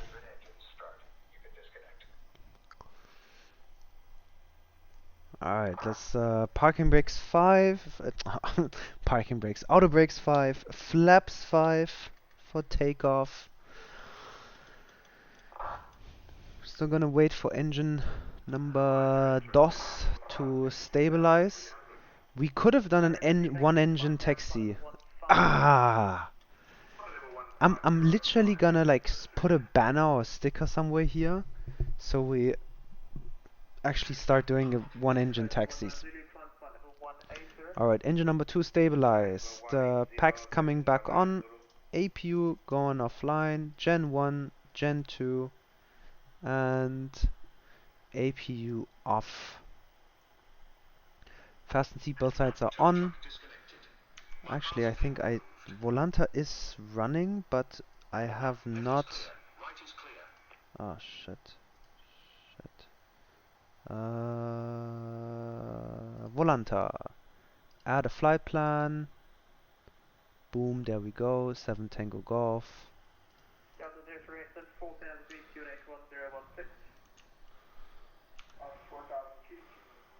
Boom, boom, boom. That looks all bueno. And okay, we're still gonna have to wait for this guy. In the meantime, let's continue. Let's get the winds into here. Fork and Toasters! What's up, my friend? Welcome to the stream. How you doing, man? I actually saw your video the other day. You were flying in Indonesia. And you had ATC, I saw that too. Okay.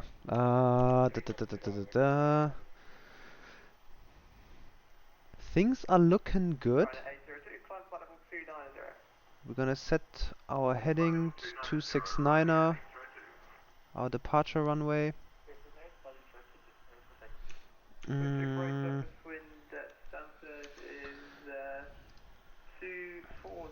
Okay, let's pull out the charts and let's call for taxi. London Control Airplane 7 Tango Golf requesting taxi. Airplane to Golf taxi, Foxtrot and Bravo, hold Titan. Foxtrot Bravo, hold Titan for Airplane 7 Tango Golf.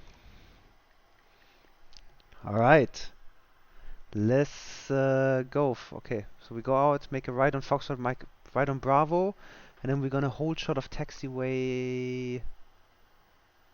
That's literally after Lima. Okay, so taxi light coming on, and parking brakes release. Let's start rolling.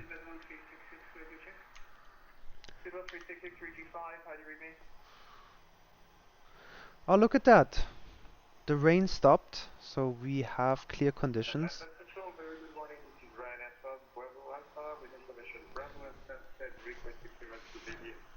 Yeah, was Jakarta airspace was that sadly when I tested my Phoenix after that. Looks like auto throttle issue gone for now, so that's bless. Oh dude, I'm happy to hear that you're not having any auto throttle issues. Did you still had them like before the update? Like even after we talked?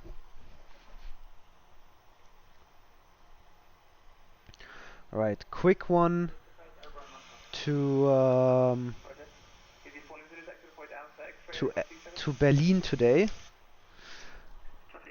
And after we take off, I'm actually gonna download the Stansted scenery. And I think I will fight my inner like pit turmoil and we'll fly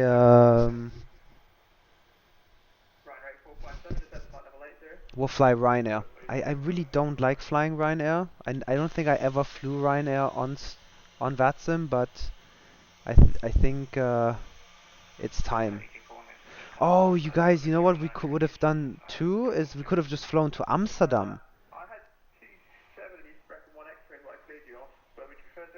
KLM, dude. We could have flown KLM 737. Ah, but it's okay.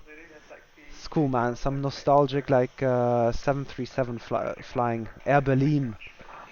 I'll play you guys the safety video here in a little bit after we take off, or maybe I'll get it now. It's so fun, especially if you understand German. It's really fun. Let's quickly take a look at the before takeoff checklist. So auto brakes are rotate. We have flaps 5 green light, gears down green lights, 3 greens. Packs are on. Isolation valve is open. All good. All right, looking good.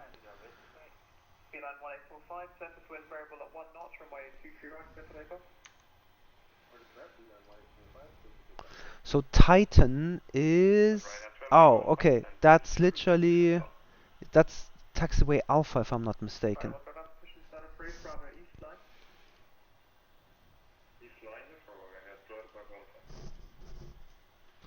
Yo, thank God Heathrow is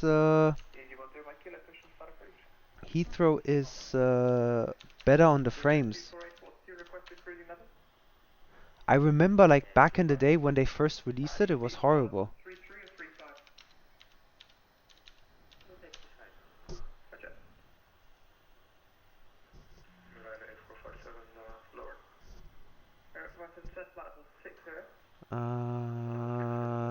There is a fun one, the old one.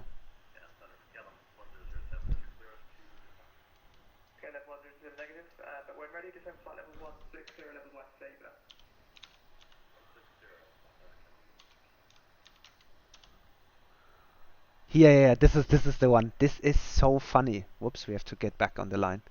Listen to this one. I hope it works.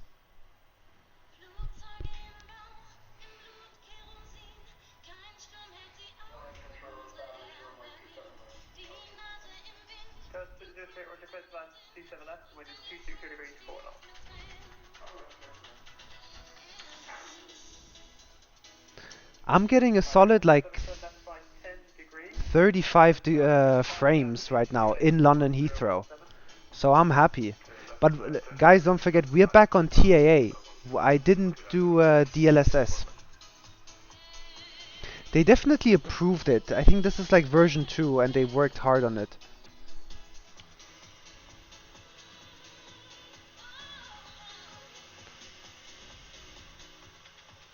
I think this was like their official song or something.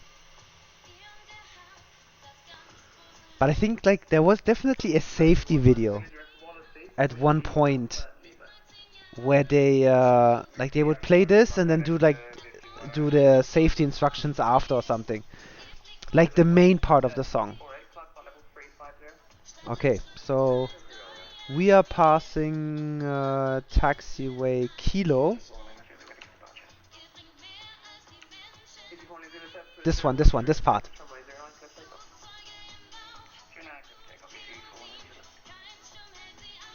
You guys probably don't understand German, but that would be funny.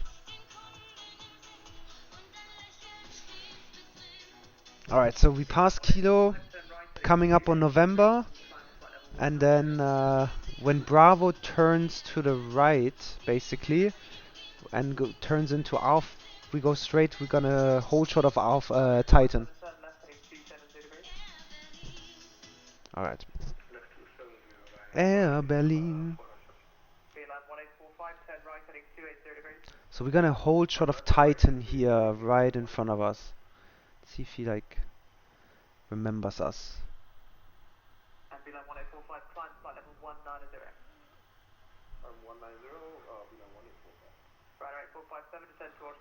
Alright, we're gonna hold short of Titan.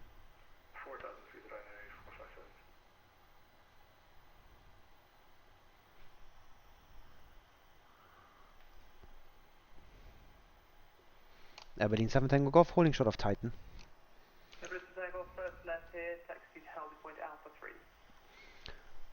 First left to holding point Alpha 3 for runway 27 right for Air Berlin 7 Tango Golf. Alright, when NVIDIA releases updated official supporting drivers, DLSS will be better. I was really but it hasn't yet. I thought the studio driver was that anticipated driver that everybody was talking about. Is there a game ready driver coming as well?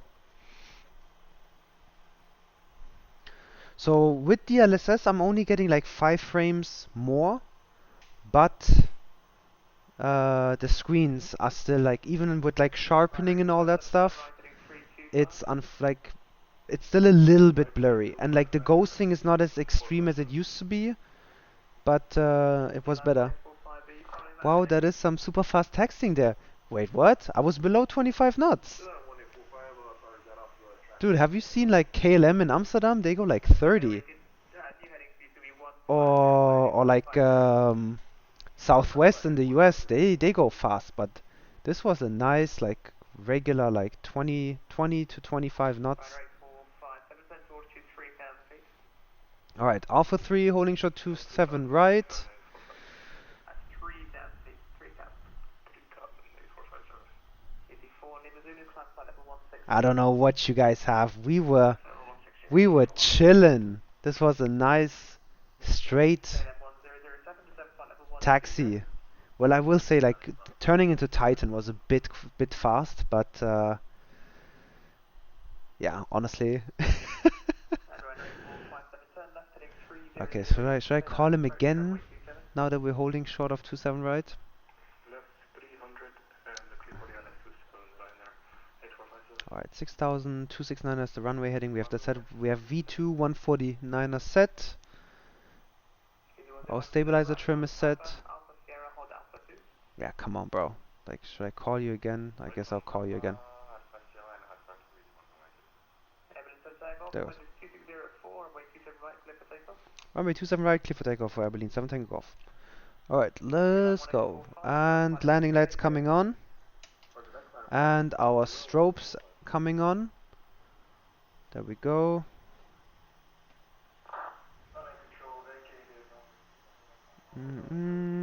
Everything looking good. Alright.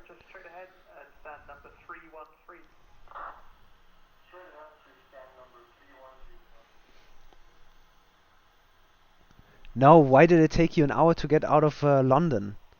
Was it like ATC? Was it heavy, like heavy traffic?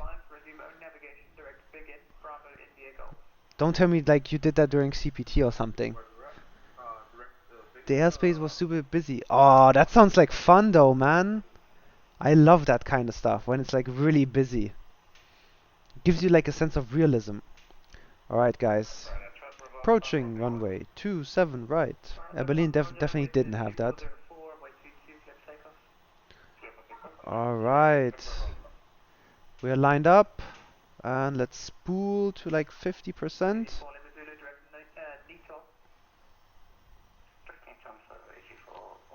Alright, engine stable. Let's go. And toga.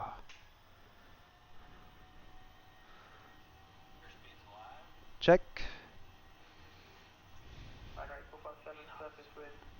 Continue.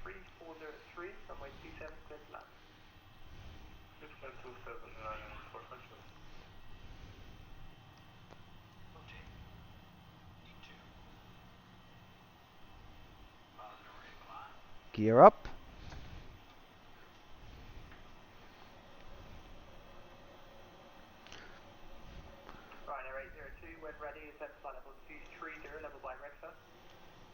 Oh, it's a bit sensitive.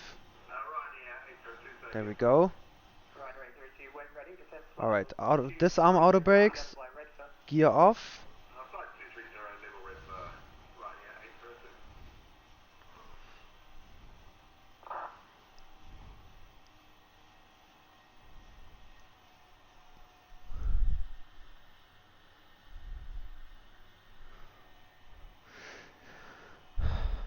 Guys, I think most of you probably didn't notice, but I did make a mistake.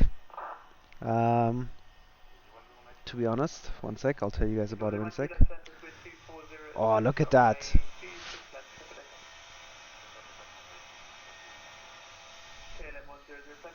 Dope, dope, dope, dope.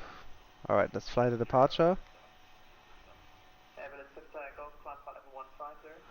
Climb flightable 1507, Abilene 710, go off. Blah blah blah blah. 150.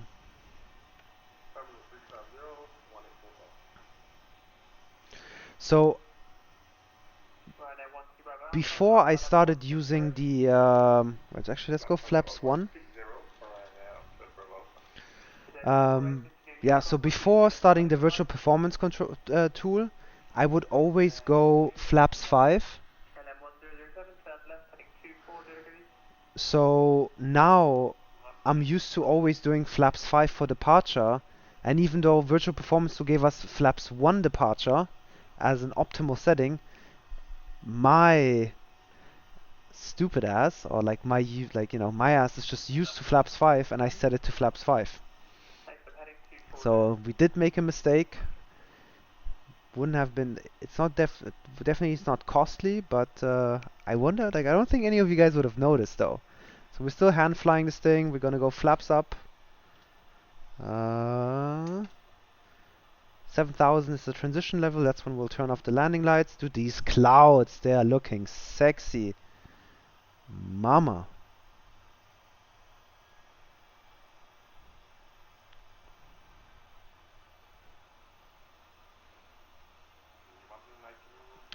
Okay, so let's turn on the autopilot. So there is a restriction at 6,000, but we were cleared for 150. So what we'll do is we'll activate flight level change.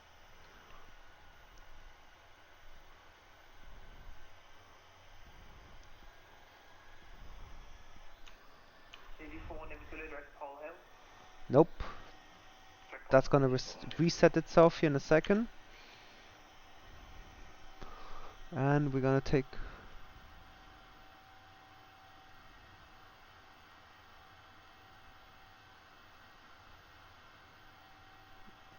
Right, let's see. I'll try and catch up here with your...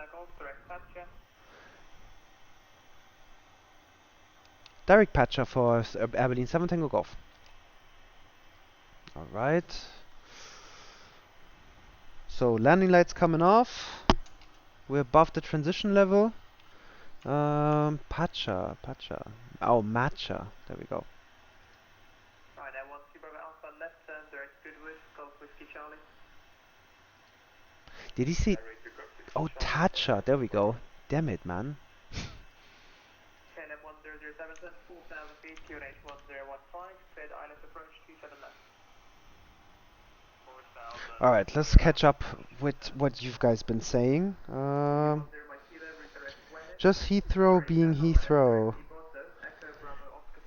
Yeah, I haven't had proper like British ATC in a long time, so definitely happy about that.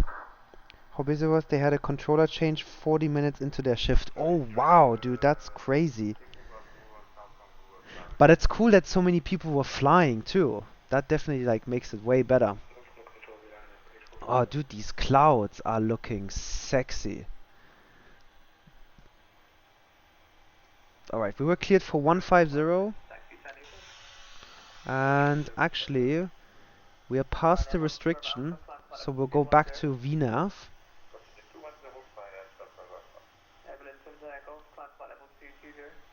Climbing flight level 220, 7 Tango Golf.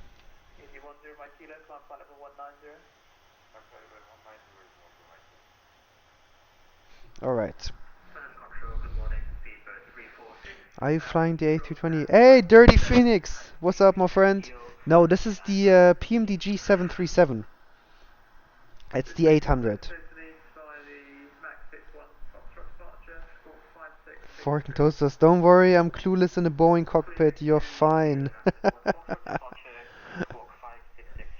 Alright, we're gonna gain some speed here.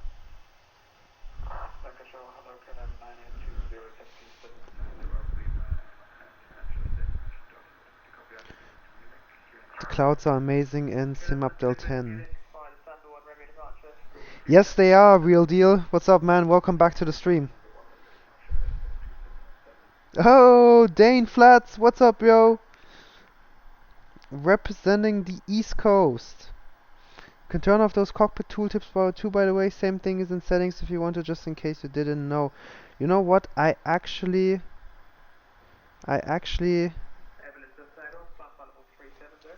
370 for 7 Tango Golf. 370. Oh, relax. Alright. Doc, you pay for a week, fail on proper flap setting, major demerit. Just joking. You know, if I wouldn't have said anything though, you guys definitely wouldn't have caught me though. Oh, we got an off-scale traffic. Let's take a look. Who is this? Who's this guy? Oh, that guy. He's behind us. Alright, we got 370. Yeah, it's this like when you're used to like flaps 5. Ah.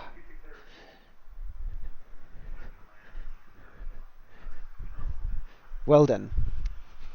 Dude, these clouds are looking hella sexy. Not gonna lie. Really, really nice. I'm enjoying this. This is good.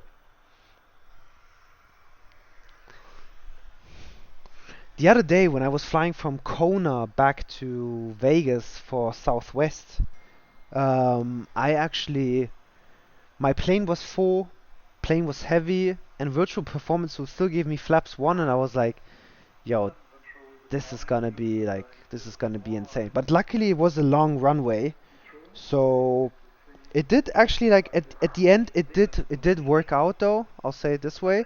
But I was so excited about flaps 1 with such a heavy airplane that I actually pulled it off there. But today I forgot. I definitely forgot. That's why you do checklists, dude. Honestly, guys, though, like I was not planning on flying tonight anymore. I was just gonna mess around with the DLSS, check it out, you know, see how the performance is in the PMDG, cause we definitely had like a increase for the Phoenix.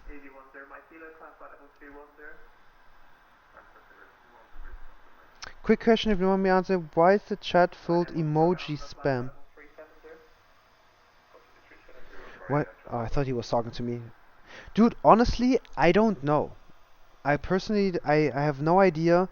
There's definitely some like people in here too that like ask me like really strange questions too that I sometimes just ignore. I have no idea, man, honestly. And there's like people with like weird emojis, but one sec. Oh, okay, he's not talking to me. Yeah, man, like I don't know.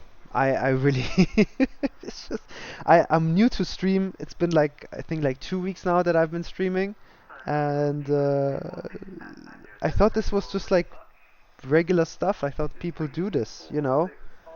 I thought it was kind of the same with like the emotes and stuff, you know. How like when you become like a affiliate, you can unlock emotes or something. I don't know, dude. Anyways, East Coast represent. Yeah, nah, my friend. West Coast, best coast, bro.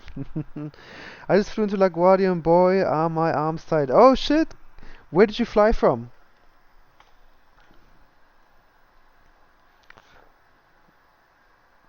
True, I would not have known had you not said anything about the flaps. Yeah, but see, like that's the thing with me. Like I'm hard on myself, and I'm honest. Like you know, if I make a mistake, I'm the first one to admit it, and you know, you better learn from that mistake. So I will say the clouds look good, so good on Xbox. Dirty Phoenix over here representing like the Xbox community, man. I like it. I like it. These are like they really look like I love the views. I mean, this is looking sexy. Dude, to all the people out there who played FSX and prepared, guys, we made it. We literally made it. I would have never thought the day would come where we could actually fly a proper looking simulator, but we're getting there, yo. Alright. I'm still trying to like catch up with the chat. So let's see. There now I joined the emote spam. Yeah, guys, just hit it. I'll place my emotes here as well. Yeah, everybody just like hit the emotes. Not complaining. Greensboro, the return flight to LaGuardia. Oh yeah, I remember you were flying to Greensboro the other day.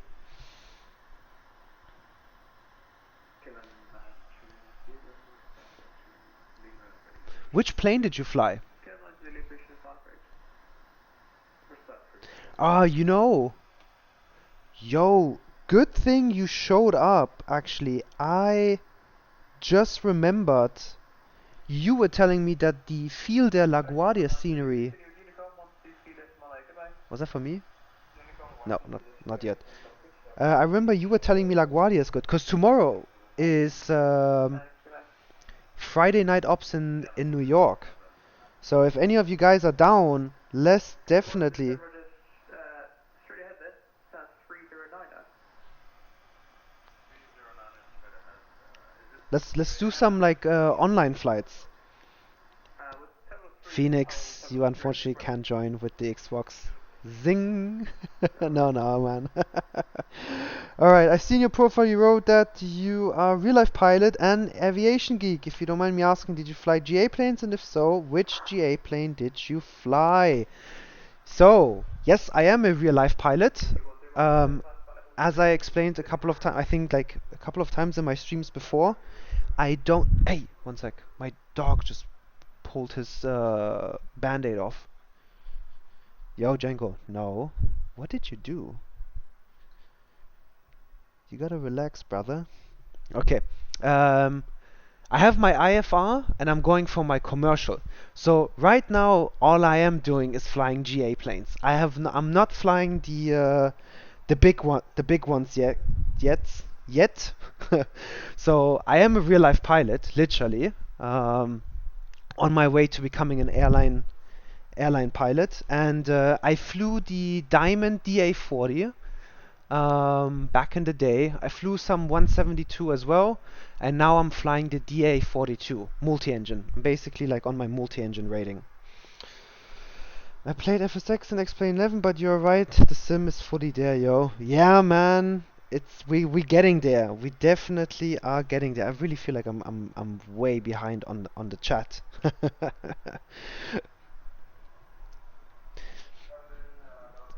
Sim Update 10 is amazing. It's getting closer and closer to Holy Grail of flight simulation. Yes, it is. Oh, the Aerosoft CRJ, right? Yo, how is that? I haven't flown that thing in a long minute.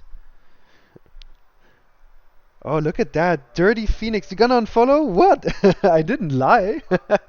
I never said like I'm an airline pilot.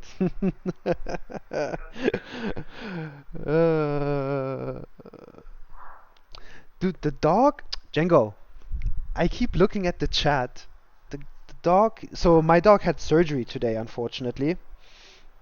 Nothing too bad. Surgery went well. He had a growth on his leg, and so he has a band-aid on where he had like his infusion where they put the anesthesia in, and he just literally took that off. But luckily, like that's not one of the incision sites where he's not allowed to lick it, so I'm good. But little like, look at this like sneaky guy. He took it off without me even like noticing. That's Django, by the way. You guys will see him on the stream. You guys probably will have heard him and will hear him in the future, because he always decides to drink water when I'm talking. If I'm on the phone or whatever I'm doing, he starts drinking water, and that's like close to my PC, so you guys will hear that. Hey, thanks, Real Deal. I really appreciate it, man. Yeah, you know, that's why I did the long haul flights this week to like Hawaii.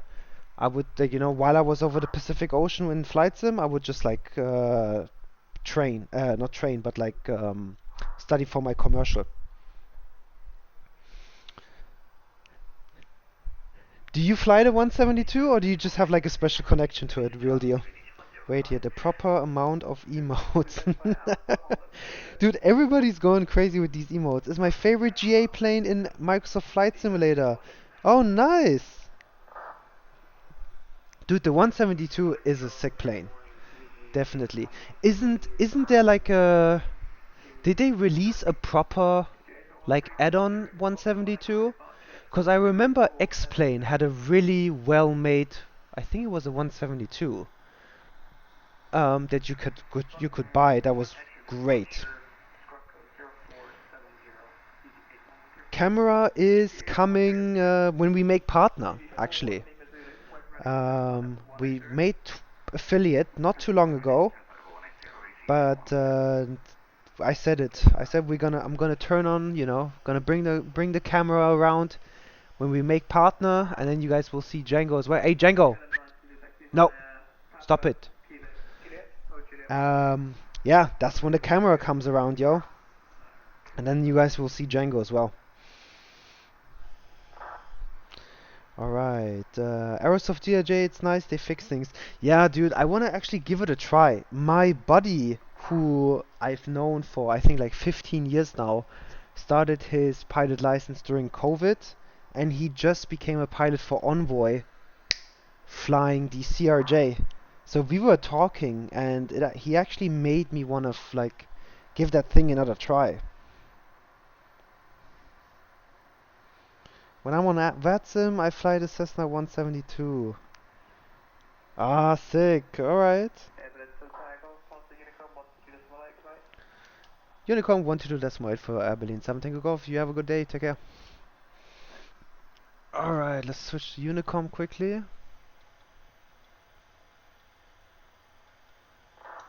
That was nice. That was really nice having, like, I haven't had London control in a long time. Funny story with London control was, like, I flew in with that guy who's now a Envoy pilot. We flew into London together on VATSIM from Amsterdam. We were flying a lot of KLM and Delta at the time because he was working for Delta and I was fucking with, like, the A330. And so there's London control. It's like early morning over there, late night for us. We're flying in. He lands. Somebody else is ahead of me. He lands as well. And I'm literally, I think, at like minimums, like 100 feet or something. Guy still hasn't given me my landing clearance. And I like quickly call him up. You know, I'm like, we're short final for runway 27, right? And he like in the chill, so he's like, don't get your, like, gives like says the call sign is like, don't get your like panties in a bunch. You're clear to land 27, right? Don't worry, we got time. And I was like, dude, I'm at 100 feet. What do you mean we have time? Alright, Just Flight released an add-on for the Cessna 170 to make it more realistic, but not the G1000 version. But I did hear that the G1000 just got updated, right? Or something, like with the new sim update as well. Hey Dane, I'm on the same page as you, bro. I was testing out DLSS today, and then even with like newer settings of like NVIDIA settings of DLSS and like switching it to quality with the sharpening to 200. Dude, I only get like five frames, and the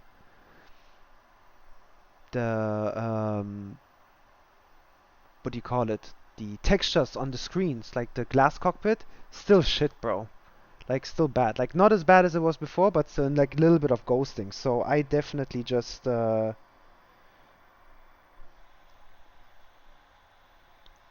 wait, I'm currently flying with you in the Pelican. Oh, yo, are you? But wait. With you in the Pelican? Are you flying on VATSIM? Wait, Dirty, am I not... You're on Xbox though, you're not flying on VATSIM. Oh, you catch the glass vegan controller in London sometime. Who's the glass vegan controller?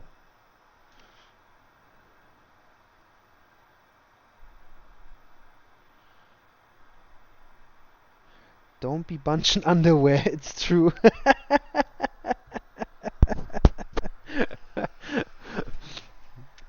Bro, 100 feet? Are you kidding me? The guy was like long gone from his like he long like vacated the runway too. Oh, nice, man. Are you flying to Berlin as well? Yo, yo, yo, yo, yo, yo, yo, yo, yo, yo, guys.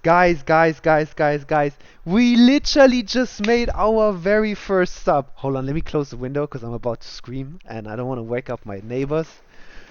Yo, guys, we did it. Our very first sub, Fork and Toasters. Yo, thank you, man. I appreciate you so much. You don't even know how much I appreciate you, my guy. Yo, this is amazing. My very first sub. Fork and Toasters for the win. Yo, as I said before, I want to get like a special emote for my very first sub. I have that on my to-do list So I'm gonna get you a special badge and a special emote for being the very first sub. Yo, we made it, guys! Amazing! You guys don't even know how happy I am to finally, like, that was my goal, to get like my very first sub. And look at that, it's Fork and Toasters, man. Hey, I am honest. Oh, look, you actually even already have a badge. It says first. Amazing, man. Amazing, dude. So happy it's you too, bro. Like, I remember when we first met, that was my flight to Mexico. That was one of my very first streams too. So you've been like with me all the way along, man. Cool, that's really sick. Hey, I appreciate you, man. It's things like this, and you guys just literally like tuning in and coming by, like, and being in the chat, that shows me that whatever I'm doing something right. You guys are liking the stream, you're liking the conversation, and that will definitely motivate me to keep going.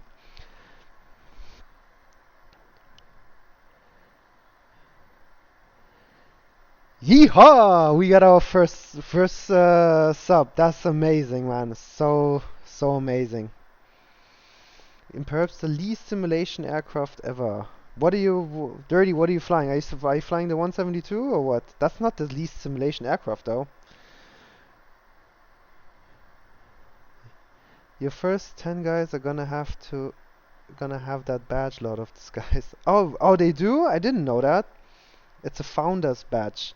Ah, dope. Yeah, you guys definitely deserve it. You guys are 100%. Oh, from Halo. That exists? That's so cool. I didn't know that.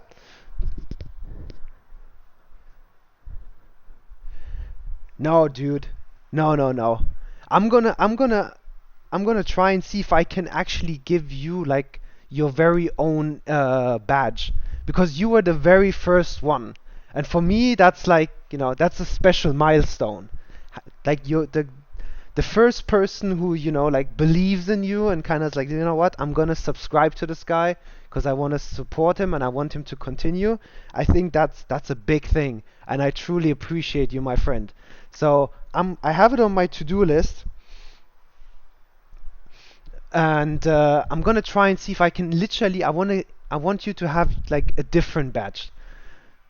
The first 10, like, they're gonna have that badge, and I think that's really cool. But the very first one should have a different badge, and I'm gonna look for that. And if you want, bro, like, I'm down to like work with you if there's something like a special kind of like badge that you wanna have or something. Let me know if it's like pilot stripes or something. That's kind of how I have like the tier 1, tier 2, and tier 3 subs currently configured. But I'm down to work with you. Alright, it's fine if you don't give me anything special. I'm just here for the ride.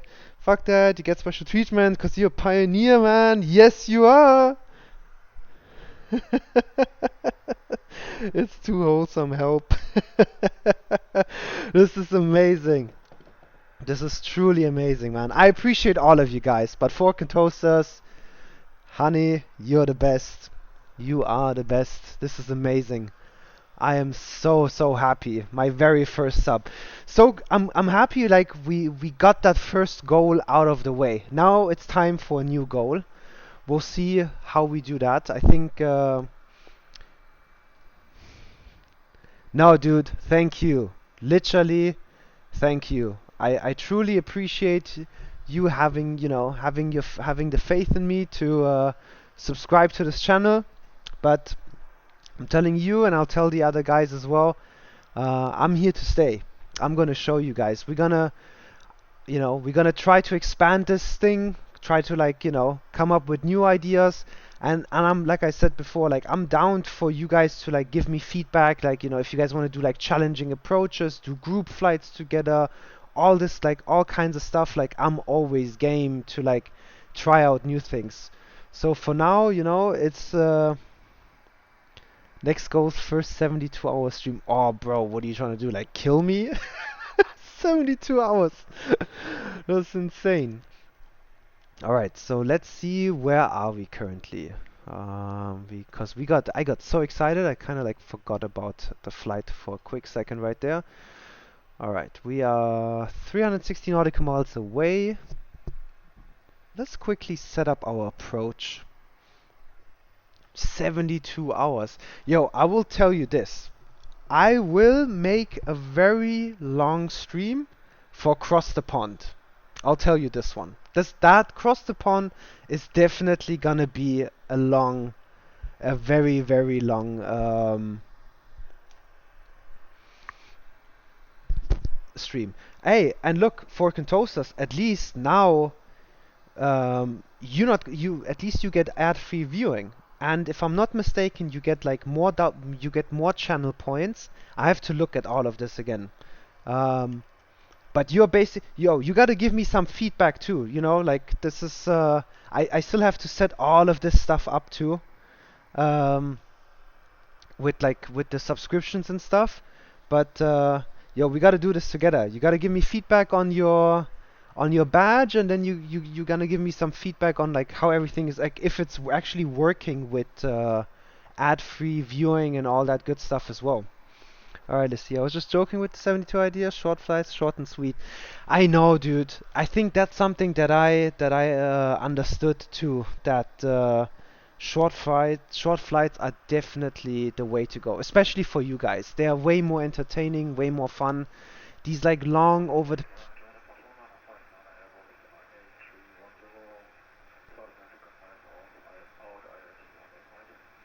okay, whatever. These like long Pacific flights or something, like, or Atlantic flights are not too interesting for you guys.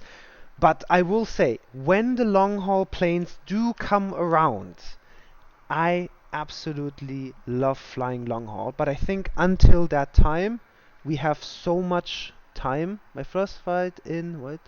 It was from San Francisco to Heathrow. That was a 30. That was your first flight in Microsoft Flight, bro? Dude, that's insane.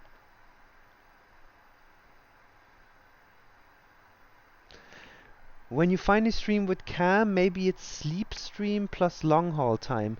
Yo, so this is what I used to do basically. Like, you know, me and my friends, we would literally start a long haul, go to sleep, the plane would fly, wake up, land, do short hops during the day, and then like afternoon, boom, like late afternoon, like US time, we would fly back when the real ones would fly back to Europe, and then land in the morning, and then back again. Like that was the whole like procedure.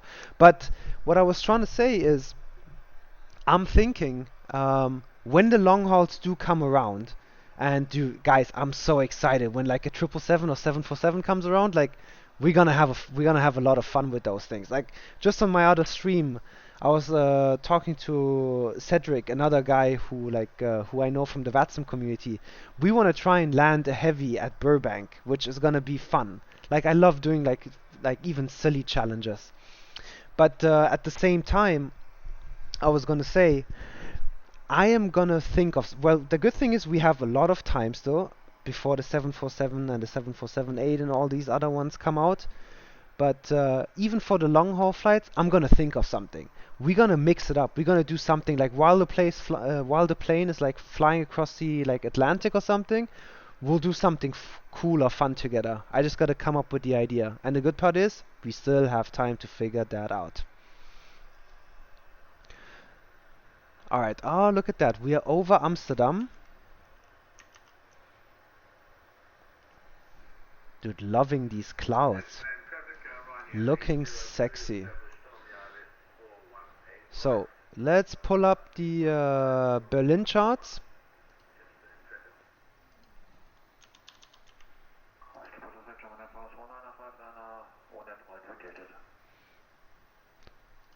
Dude, leave it to the Europeans to like really utilize Unicom.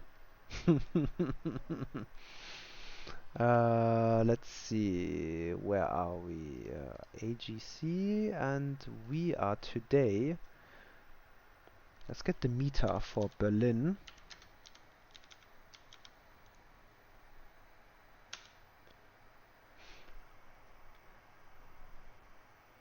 Yo, tell me though, what is Glaswegian? Like, I don't know what Glaswegian means. Like from Glasgow or?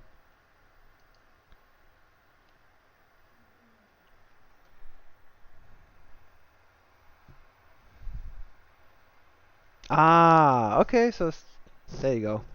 Kinda got it. Hold on, I'm gonna pull up the video here in a sec. I already pulled it up, but I'm gonna watch it here in a sec. I'm just gonna quickly set up our arrival into Berlin. So we got 150 at 4 knots. Yeah, so the 07s are in use. We're gonna land 07 left. That way we're at the north part of the apron, and it's a quick taxi. That is perfecto. And we have the Okba 07 left arrival. Oh, that's... Dude, leave it to Germans to make it very, like, straightforward. Alright, Okba 07 left.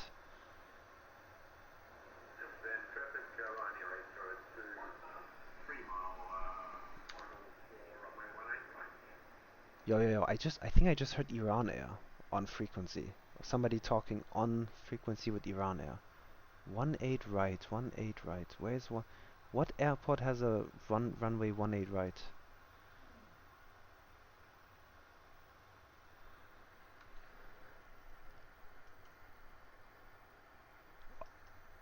Or maybe I misheard. I probably misheard. Right? 18 right? Oh, Amsterdam?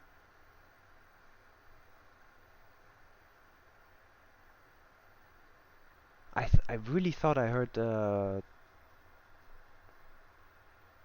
Iran Air. Got excited there for a second.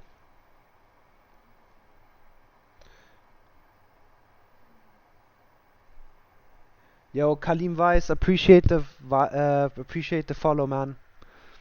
Alright, let's set up the arrival quickly. ILS 07 left. Just gotta quickly check on our transition. Let's see, ILS localizer 07 left. We are coming in from, not Ketab, from Okba. Okba, we go Delta Bravo 553. Odidu.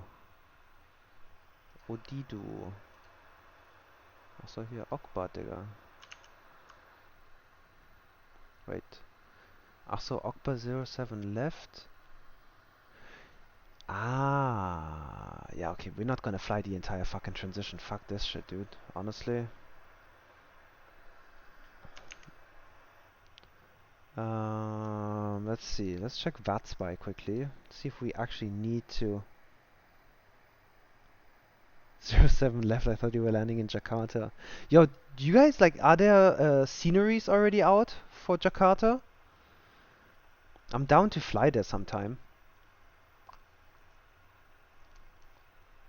And Bali. I want to fly to Bali too. Alright. So this guy's flying Berlin to München. There is an EasyJet flying into Berlin, 300 nautical miles away. We are 300 as well. This is gonna be good. This is gonna be great, actually. Perfect. We're still not gonna fly the transition. Let's see, Okba. Yeah, we're just gonna go straight in for it. Usually you have to fly that entire transition if there's a lot of traffic.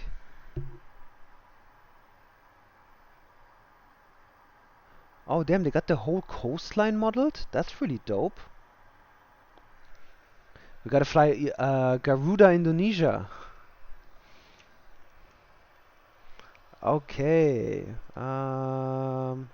Bartel, Okba. Perfect. Odido. Perfect, alright. We'll set landing altitude to 200.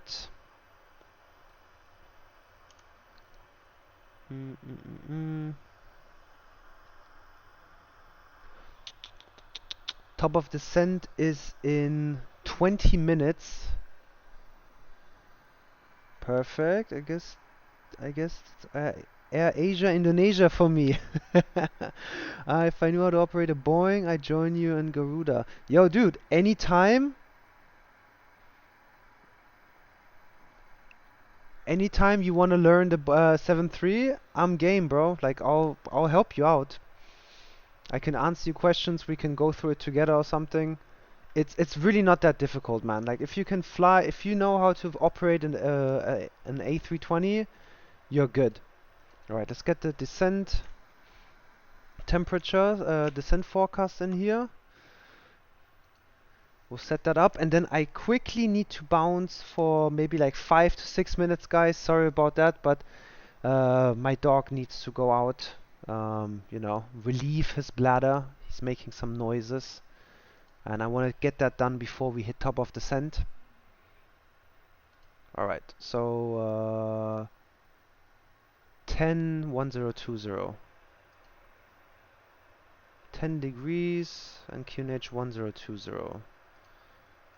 10 degrees 1020. Bam, bam. Perfect. Yeah, Fork and Toast, like I said, like you want to try out the 7.3? Anytime, man.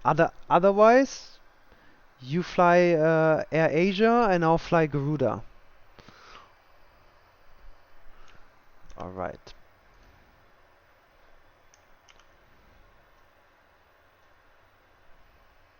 Gonna set the course here as well.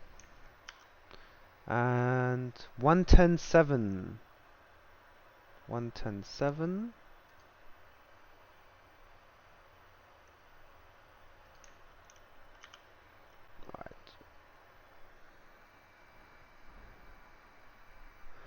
Alright, I'm gonna set like 10,000. But I should be back in approximately... Give me like 10 minutes. I'm just gonna let my dog quickly do, you know, take care of his business so he can relax and he can go back to sleep. And then we can all, you know, enjoy a nice landing into Berlin. I'd be down. Oh, and then, you know, when I'm back, Fork and Toaster, we'll watch that video. I want to see that Galician guy you were talking about, the ATC controller. I'd be down for 737 tutoring. Actually, the next couple of weeks might be busy though. I'll see when I can do it. Yo, dude, anytime. Let me know. We'll figure something out. Maybe we'll hop on Discord or something, or you stream, I stream, I'll watch your stream, and we'll fly together on VATSIM or something. Gonna be cool, gonna be fun. I think that's the best idea. And I think, you know, with the time difference to Indonesia with LA, it's not too bad. I'm sure we'll figure we'll figure something out. All right, guys. Do I feel the love tonight? That's one of the it's the same with like the spams. Like there's definitely some weird stuff happening in this chat, guys. All right, guys. I will be back 10 minutes maximum.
Alright, I am back. What up, everybody? Sorry that I was gone for a little while. I had to walk the dog. Let's see what you guys have been up to. Welcome to Twitch Stardom. You get weird messages in the chat. For real though, bro. Like, I've been asked like all kinds of like really strange questions lately, man. And this emote game is say less.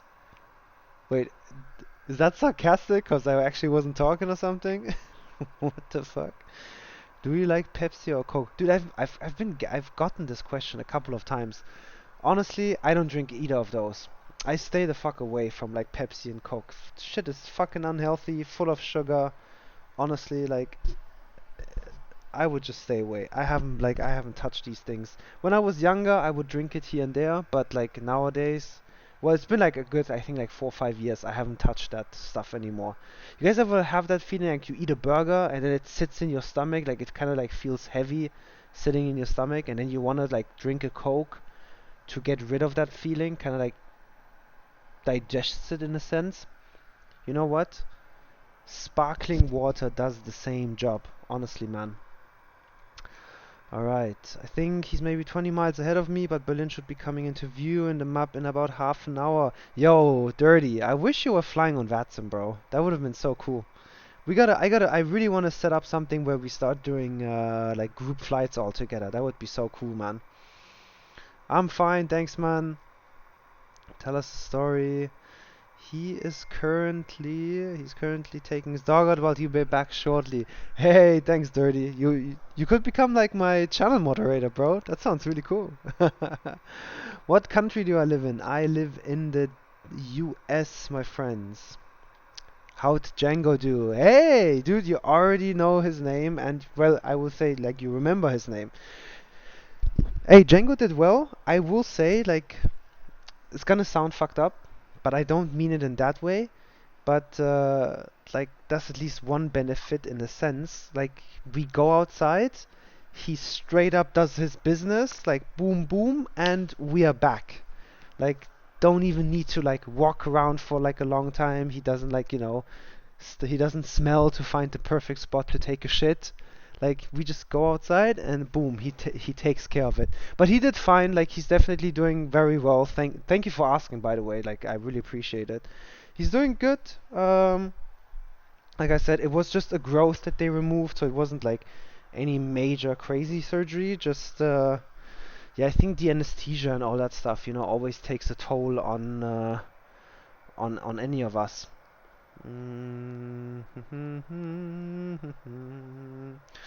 He drinks my $6 draft Pepsi. Begrudgingly drinks my $6 draft Pepsi. Could you try turning followers only mode on to see how bad the bot situation is? Followers only mode. What is that? Is that like a chat setting or something? Cause I thought there's like a sub only chat, right? But wouldn't that mean that would be only you talking?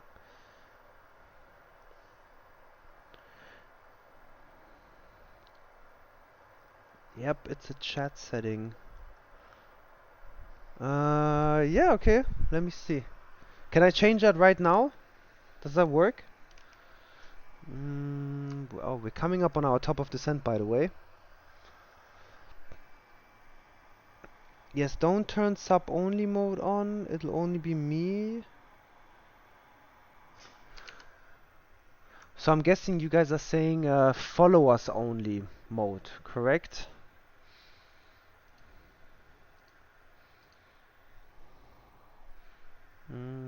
Let's see.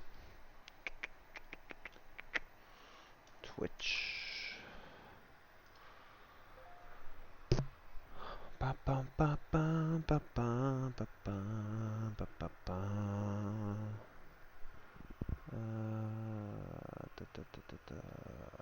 Edit. Report live stream. No, it must be in the settings, right? Let's go take a look. settings. There we go. Security and privacy, maybe.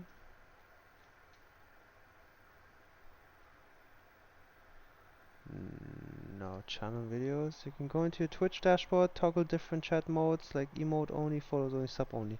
Okay, let me go into the stream manager then, I guess.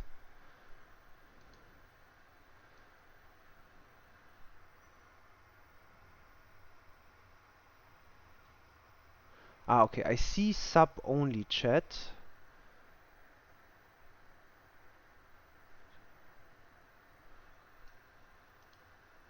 Stream manager, edit stream info.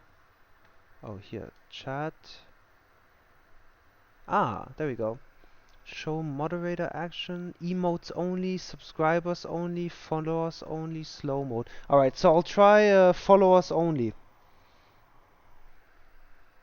I didn't even know all of this existed. Followers can chat if they have followed for at least, what should we do, like 10 minutes? Or 0 minutes?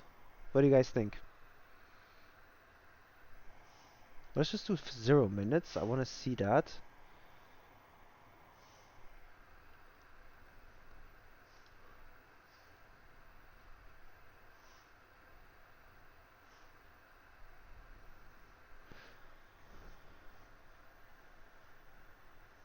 Elo TV, thanks for the follow. I appreciate it. Wait, are there bots? Are there bots on Twitch? Like, I have a bot that, like, you know, tells you guys to do like a landing rate prediction, for example, but what kind of like other bots? Like, is that like a common thing? I thought that's just like people like trolling and shit with like the emotes. Oh, what is Django doing? What are you doing, bro? Huh? What are you doing, broski? If the spam continues, we have a slightly bigger problem. Oh. Wait, what do you mean? Like if even my followers are spamming us, spam bots are a big problem for sure. Spam bots. Dude, there are spam bots? What the fuck? Why are there spam bots on Twitch, dude? Like people don't have anything better to do? Oh, Django, you smell.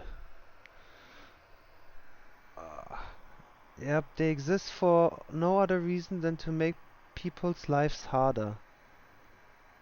Ah, shit, dude, that sucks.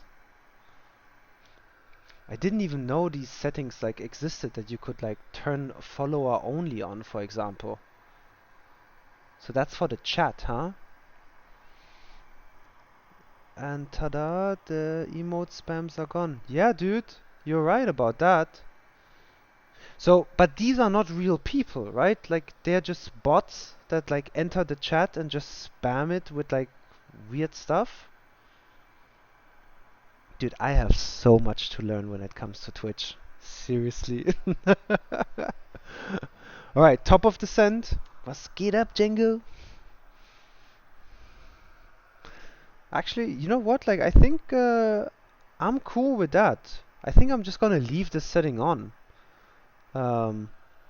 This way we don't get spammed, and I don't have to like scroll through all like the weird questions and stuff that I like sometimes don't want to answer.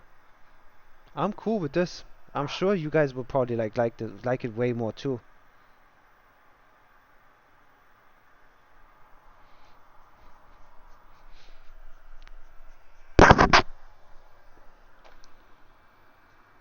Good boy. Yeah, but I don't see the like I just personally don't see the point of why there would be like bots like that, you know.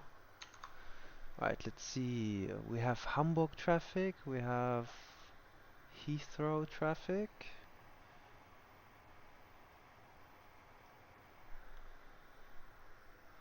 Alright, we're reaching our top of descent. Let's quickly check something. Alright, we'll set 3141 in our approach ref. We got the course dialed in. We never turned off the seatbelt signs.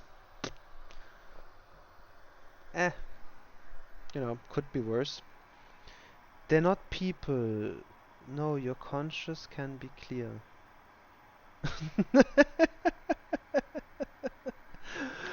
So they're actually but like why would somebody like program that shit? Like what's the point of having like people like that?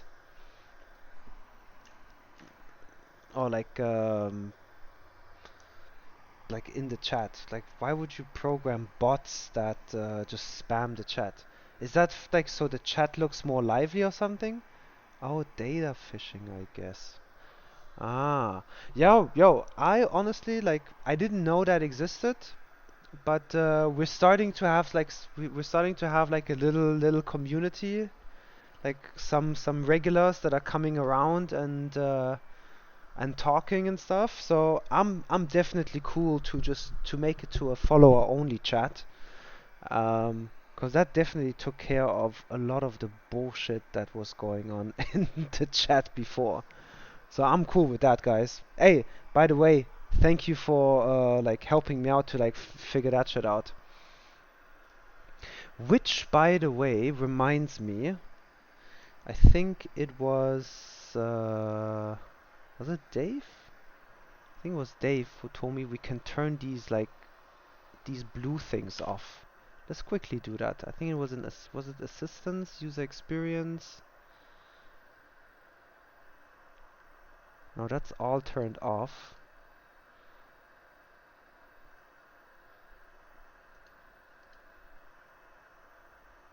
That's all off. Notification maybe? No, that's all off. Where do you turn off the...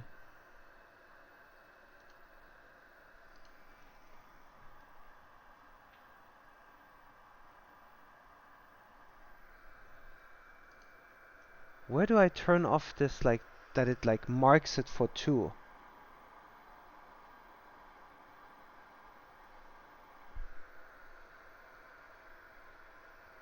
It wasn't in the assistance. Maybe it's in general? Of course, I'll be honest, when I saw your stream spike, I knew something was wrong. What did you think was wrong?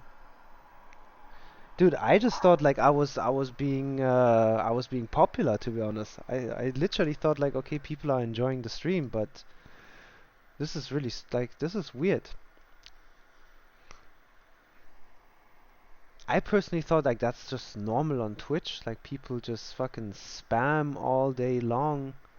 Maybe get some attention, or maybe there is like you know, actually I thought like maybe the channel points, like maybe that's like part of it too.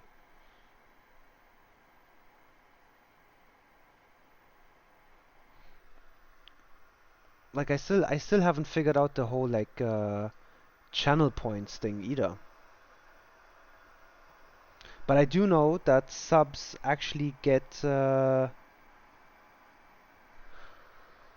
subs do get like I think like 1.5 the channel points, but I honestly don't know what you guys can use it for. But hey, like you know, I've been quietly, you know, taking notes and stuff. We'll definitely like have giveaways and stuff like that too here on the channels sometime soon.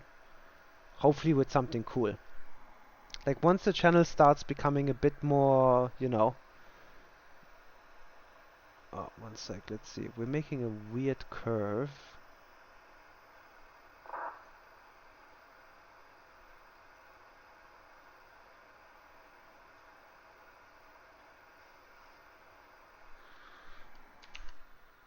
Let's take a look at the charts. Do we really make this weird curve? No. So we go OGIF.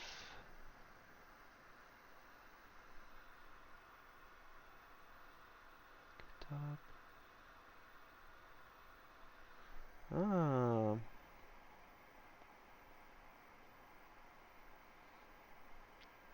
Blue highlight of the bottom of the button is in accessibility. Change the setting from lock to legacy. Alright, let's see.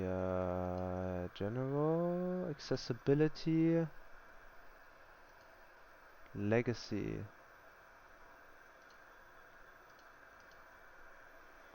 go. Fuck yeah, Fork and Toasters. You're the best, bro. Nice. There we go. No more this annoying blue thing. Alright.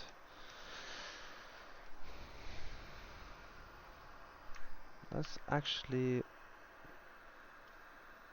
Oh, look, there's Tegel. Ah, I miss Tegel. I used to actually control ATC, like do ATC at Tegel back in the day. But I think that was like 2010, 2011. Yo, don't waste your points though. We gotta figure out something cool that you guys can like do to maybe we can do like a raffle or something where you guys can win something and then you guys can use the points or something. That would maybe be a cool idea. So let's see. Ah, okay, 07 left, Okba.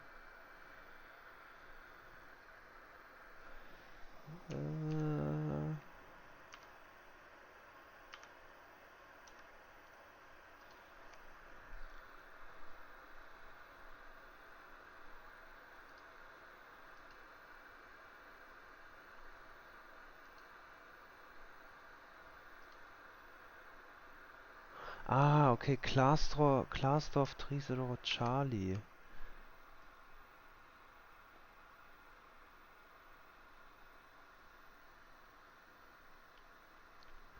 Oh, those waypoints are actually in there. I see. Okay, now I get it.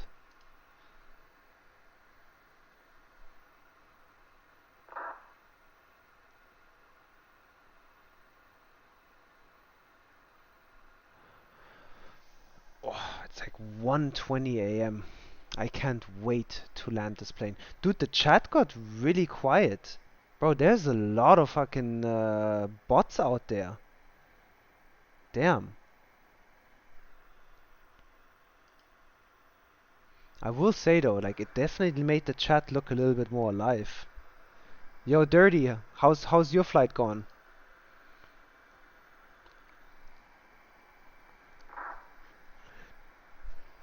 I can't believe you're flying a plane from like Halo.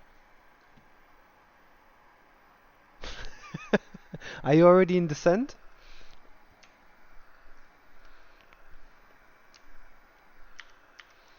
Oh, yo. Hey, Fork and Toasters, we were gonna take a look at that video with the Glasgowian ATC controller. Let me open up that video one more time.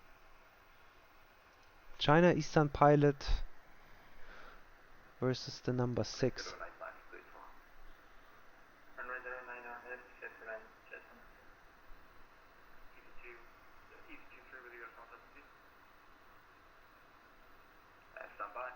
China Eastern 520, turn right heading 360 degrees.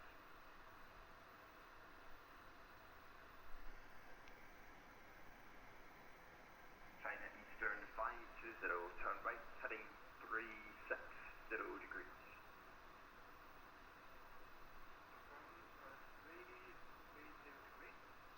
So negative, this is the third time I'm saying it. Turn right now heading 360 degrees.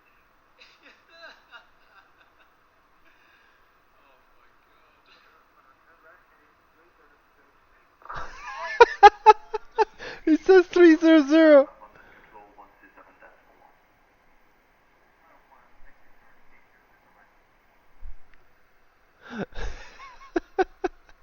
The China Eastern. Dude, is that your highlight? That is a cool highlight, bro. China Eastern versus the number 6. That's a dope title too, man. I like it. I really like it. That's so funny. Actually, it's okay. Let's pull up the parking chart. So remember the Berlin controllers last time gave me a gate. It's on the north side. It's unfortunately not with like an actual like jet bridge. It's more of one of those like you walk in, you get out of the plane and you walk literally into the terminal. I think it was like Alpha 9 if I'm not mistaken. Between Alpha 7 and Alpha 9 was definitely the gate last time. Alright, let's take a look. We're coming up on Okba. Oh, this descent transition altitude. Where's transition altitude here? There we go. Transition altitude is 7,000 in Germany.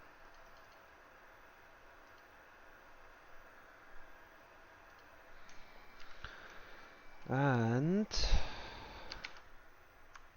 do we have the ILS localizer 07? We do.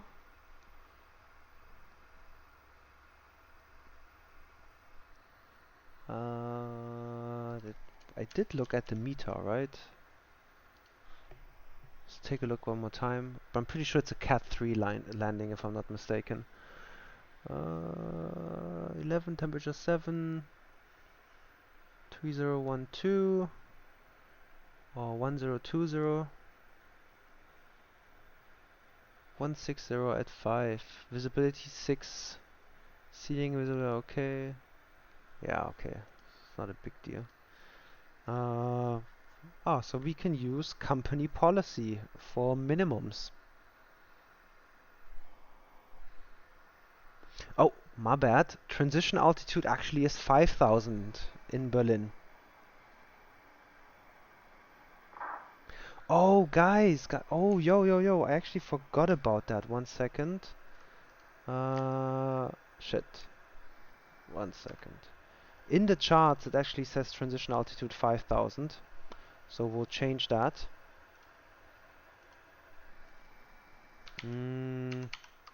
Here. We flew from London Heathrow to Berlin. We are flying Air Berlin 7 Tango Golf. I think now it should work if you do exclamation point flight again. There's like other ones too. I think there's like status. You can request a meter, like exclamation point meter, and then like the airport.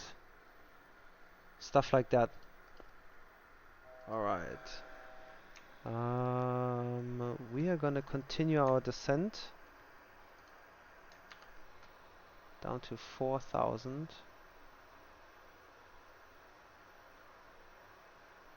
And let's quickly check. Oh, let's see. I just backtracked your Twitch videos. The bot rate started on your second ever stream towards the end. On my second stream towards the end, that's when the bot... What was my second stream? I think my first one was Mexico. That was with you, right? When we met. So which one... Oh. There we go. Which one was that? Let's take a look. Twitch. Was that the United Hops one where I flew Boston to Vegas? That might have been it.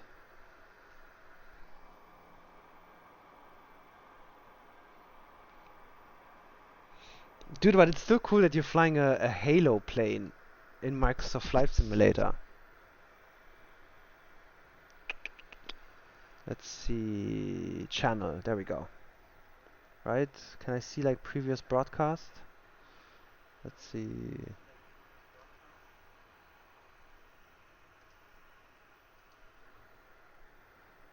Just want to see the second, my second broadcast was, oh, it was San Diego, Albuquerque, San Francisco.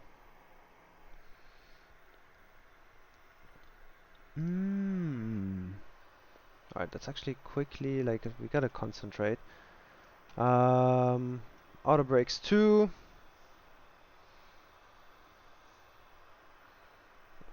We're gonna be below 10,000. Let's turn on the landing light. Got that set.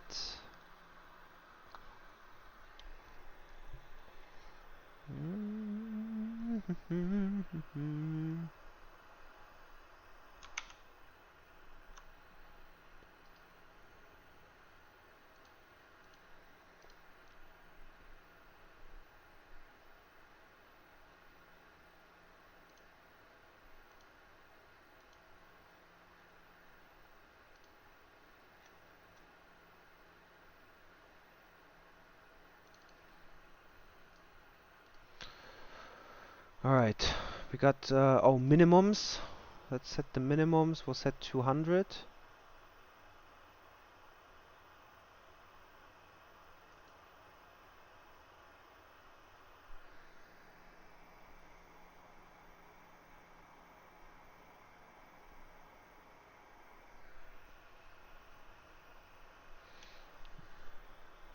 Yo, we should, I feel like we should slow down here.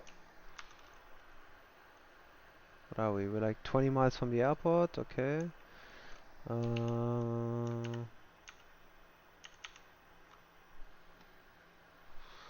Alright, we got the VREF set, auto brakes is set. We'll check the recall altimeters. We'll set that here in a second to 1020. Packs are auto, start switches. Alright, packs are auto, start switches are on auto. Let's check the recall. All set.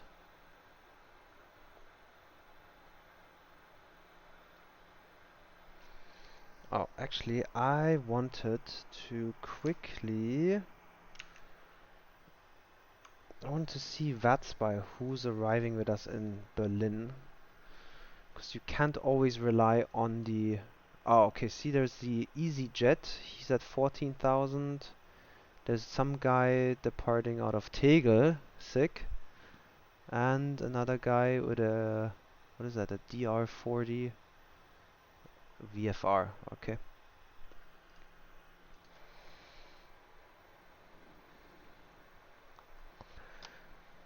Berlin traffic, Air Berlin 7 Tango Golf. On the base leg for runway 07 left, will report established on the localizer for Berlin traffic.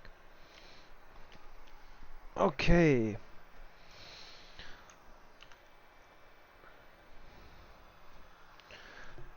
Oh, I much prefer to be flying like during the day.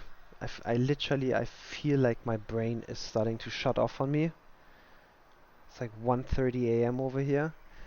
So fork and toasters, head crab looking plane. You predict negative 169. Oh, what the? I'm not on Unicom? What the shit, dude?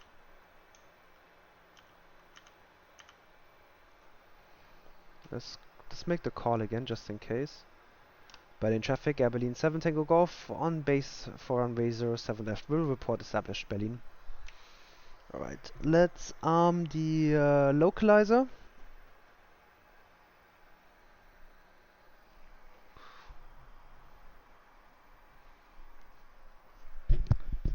Dude, chat got really quiet. I'm actually liking this. This is way better than the fucking like emoji spam we had to like endure. So I think I'm gonna keep the settings. Hey, fork and toaster, that was a great idea, man.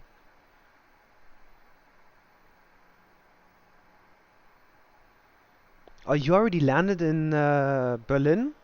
Dude, how did you get there so quickly, man? Alright, we're established on the localizer. We are 16 miles out. We'll reduce speed to 200 knots. And we'll go flaps 5. We'll go set to QNH to 1020. And let's arm the approach mode.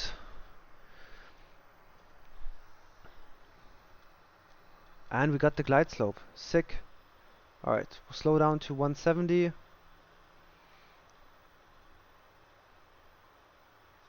Perfect.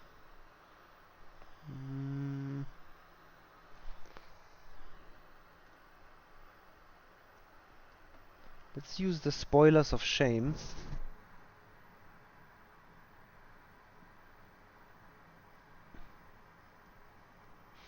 I'm still trying to find EDDB on the Azure RTC.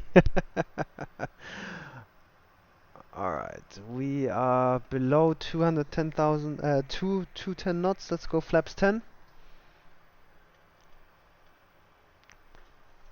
Let's arm the spoilers. Oh, spoilers are armed. Alright. Let's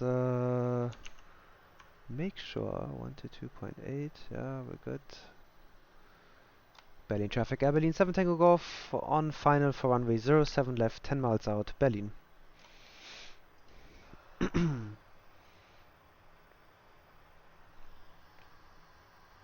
Right.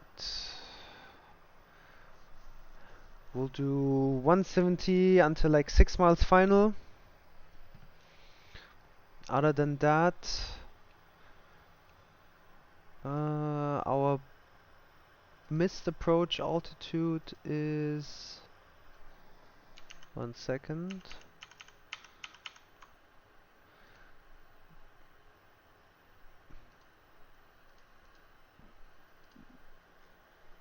Bro, what the? Oh, there we go. Akbar at 8,000.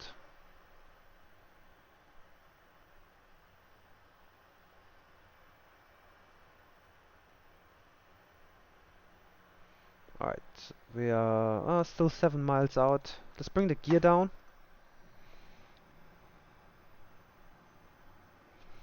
And we got 3 greens, we'll go flaps 15.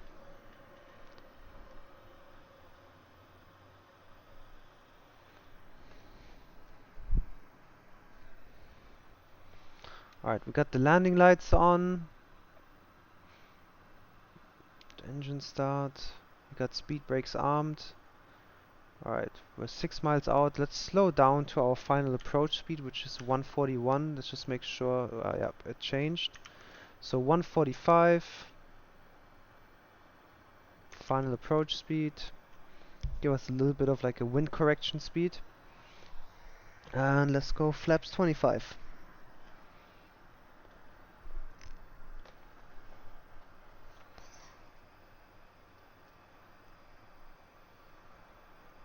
Alright, I'm guessing like nobody's... Dude, this looks kind of windy. Let's go flaps 30. And we are set for arrival. Speed brakes are armed.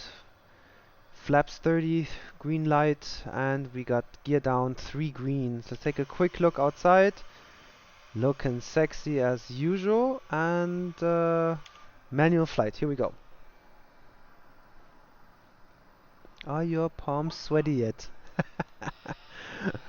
Are you talking to me or Dirty?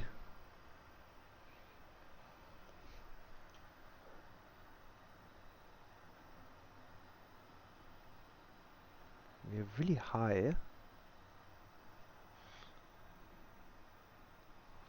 We're a bit below the glide slope.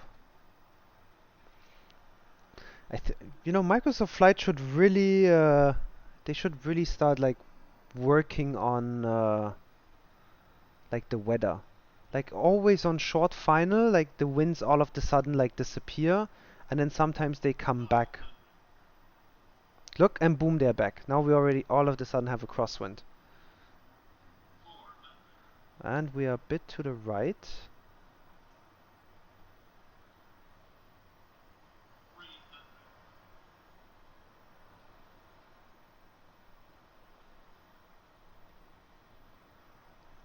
Bit below the glide slope.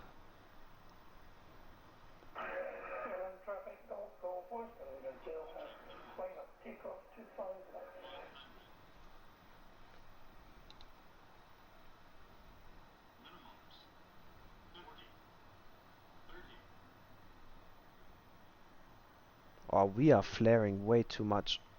Oh!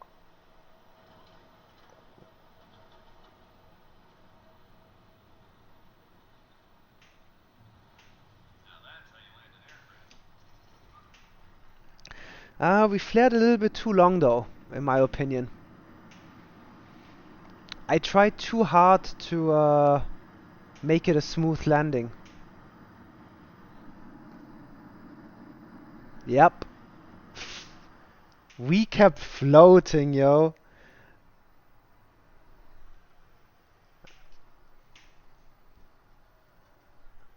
No, no, no, no. Definitely not a tail strike.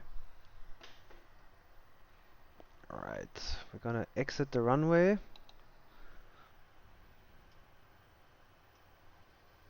And we're gonna bring flaps up.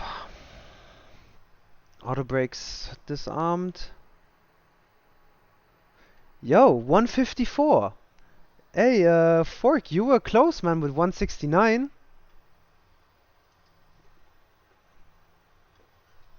we utilize the entire runway? We should have used manual braking, could have gotten out earlier. Alright, landing lights coming off. Let's turn off the strobes.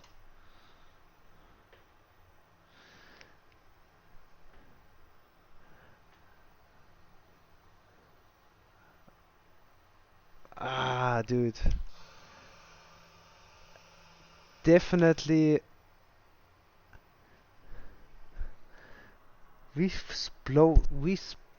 floated way too long.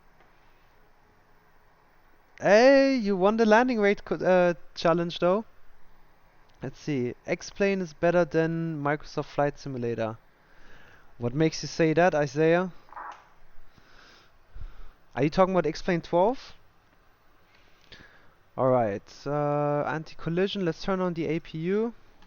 And Berlin traffic, Abilene 7 Tango Golf, vacated runway 07 left. Taxiing to the gate via Delta. Abilene.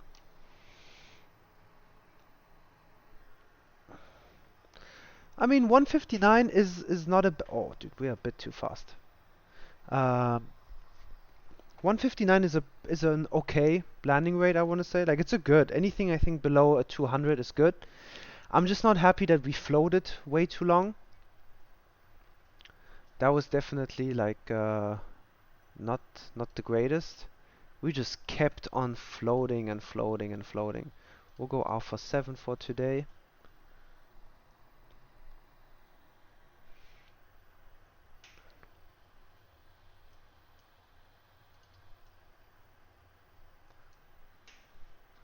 Ah, damn it.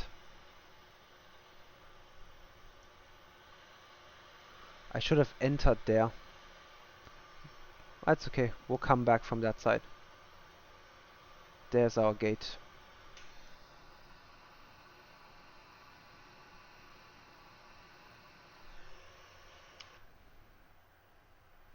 No, I really don't think negative 200 is a hard landing. Anything above a 300, yeah, that's honestly a shit landing. Well, I wouldn't even say a shit landing because that even happens. No, 300 is definitely not a shit landing. 300 is like rough for me, actually. But like a 200, the one thing people forget is you always got to keep in mind what kind of a plane you're flying. If you're flying a light aircraft or like a medium aircraft, a landing rate of like 200 is really smooth for like a 7.3 or like an A320 in my opinion. Because for me, heavies are way easier to land. With heavies, I get like 50, like landing rate of like 50 or like, I don't know, like below 100 easily. But with a 7.3 for me, it's really, really difficult. So I think, and if you look like at any VA, for example, any landing rate, I think below 400 or 450 is accepted. So what is this guy doing? I think that's, honestly, at the end of the day, I wouldn't give too much about like landing rates. It's it's more how you like perceive the landing, I want to say. I think that's definitely like more important. For me, for example, we floated too long. That's already like, we kind of like messed up. We flared like even before 20, like at like around like 26, but we just kept going, and then these like harsh movements on the yoke, I kept pulling up the plane. I feel like it did look like a tail strike, but it definitely wasn't a tail strike. Like we were low. We were really low. Oh, taxi light coming off. Not gonna blind the ramp guys. And like I said, like I think I saw this like the other day, actually. Um, this like fly sim live thing always gives me worse landing rates than like Volanta and like the A-car system. One sec, let's get this parking and we're good.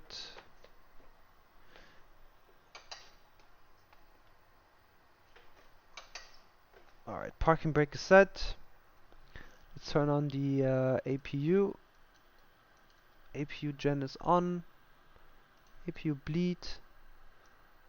We'll turn off engine number 1 and 2. Fuel pumps coming off. And now the fasten seatbelt signs can come off. And let's request deboarding. And then we'll get the plane here configured. Deboarding requested. Let's get ground power. Chocks are set. Ground power request. We can release the parking brakes. We've set our transponder to standby, as usual, basically. Electric hydraulic pumps. Gotta turn those guys off. Ground power is online. APU comes off.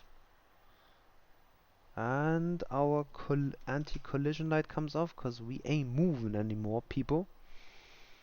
Window heat.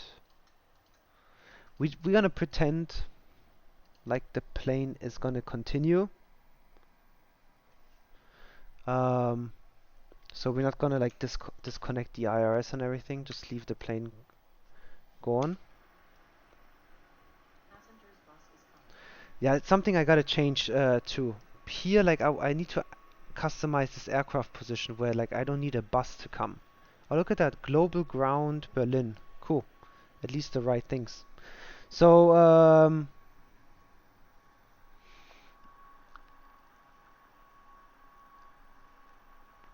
yeah, as I was saying, like Volanta and my tracking, like the Southwest virtual A cars, the other day gave me a landing rate of like 63, even though this thing gave me 99. And then on a different flight too, this one gave me like another like higher landing rate than I actually had on Volanta and on the A cars. And funny enough, you know, the A cars and Volanta always have the same one. And but for some reason here, like sometimes, you know, I don't even know, man. Like honestly, like I said, I think at the end of the day, it just depends like what you prefer, what you wanted, like, you know, and how you feel about it. Was it a good landing? Was it okay landing? Oh look, there's a graphical like issue. The guy is not there. Ah, it's misaligned. Good job, GSX. Ah, I wish you were on VATSIM, dude. Like then I could see you land actually. Alright, my best landing so far was in a King Air at -240. It was rough though. Dude, but like a King Air is such a light aircraft. It's easier to like bounce around, especially like in ground effect, in my opinion. Like a heavy will just sit down in ground effect. 737 will sit down, but like not as gracefully. Like it's a bit more movable. So I think a 240 in a King Air is a good job. Yeah, bro, I honestly don't know which one is correct or not. Like I said, dude, I think at the end of the day, you gotta be happy with the landing. And I think you know if it was a good landing or if it wasn't a good landing. So, I mean, you guys tell me, what did you guys think of the landing that I just did on in Berlin? And no, dude, I haven't seen I haven't seen your second landing on your stream. Let's see. Is that like, are you talking about the one where you flew back to Jakarta? Like that one, or just like generally your second stream? I'll take a look at that right now.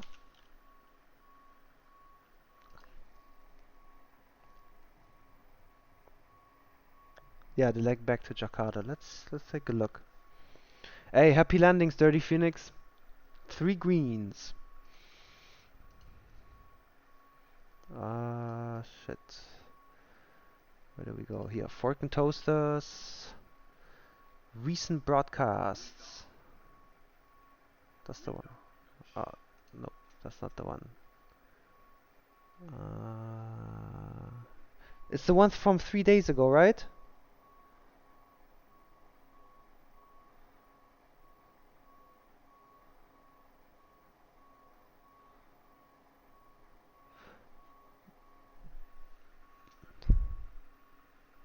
Yeah, that must be it.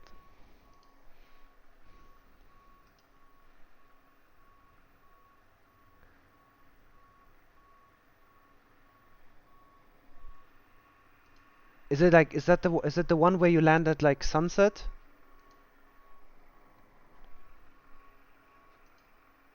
Yeah, okay. Whiskey India, India, India, that must be it.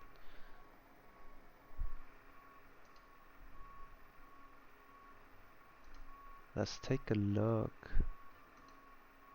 Ah, dude, you gotta love Airbus cockpits. Welcome to Berlin, Dirty.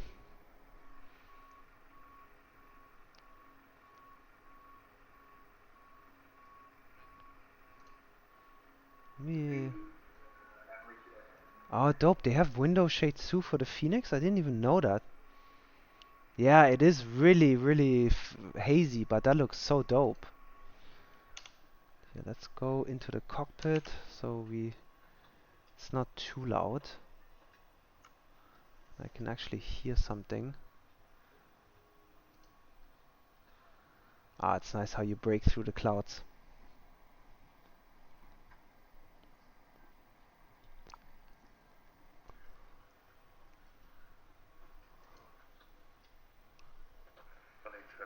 No, dude, I'm not gonna publicly shame you.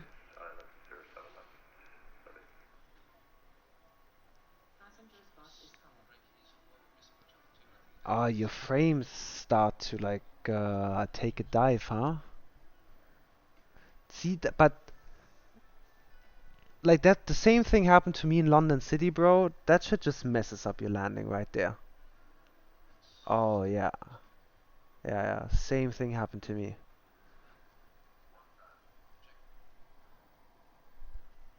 Oh, dude, but it's looking sexy though with the sunset and the hazy weather. That's really nice, dude.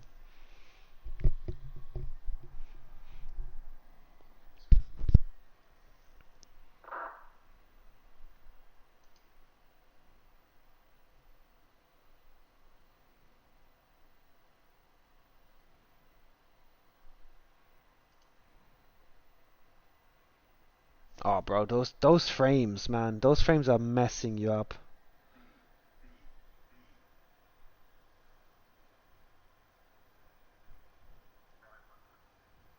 Ah, come on, MSF, like regulate yourself. Oh, it got better though. It's getting better, nice.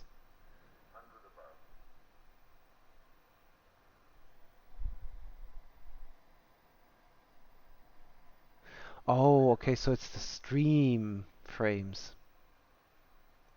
Because I was gonna say, like, if you manage to land with those kind of like stuck frames.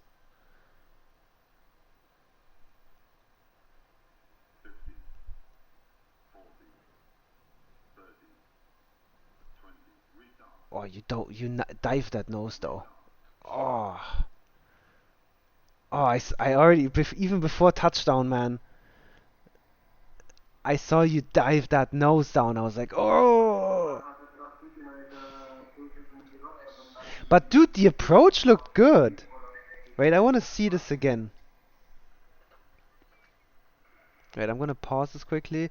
Do you have a Discord server set up for your streams? I do. Well, I have a Discord server, which is basically my old, like my server that me and the boys used to fly out of, and we have like, you guys are gonna see, it's like all kinds of like pictures from like my flight simulator.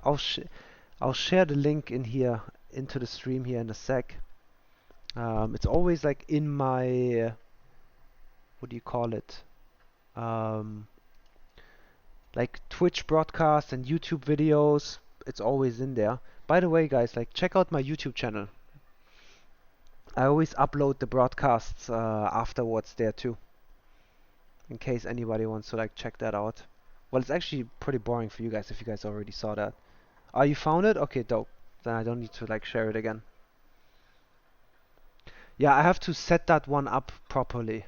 I haven't, with like moderators and rules and everything.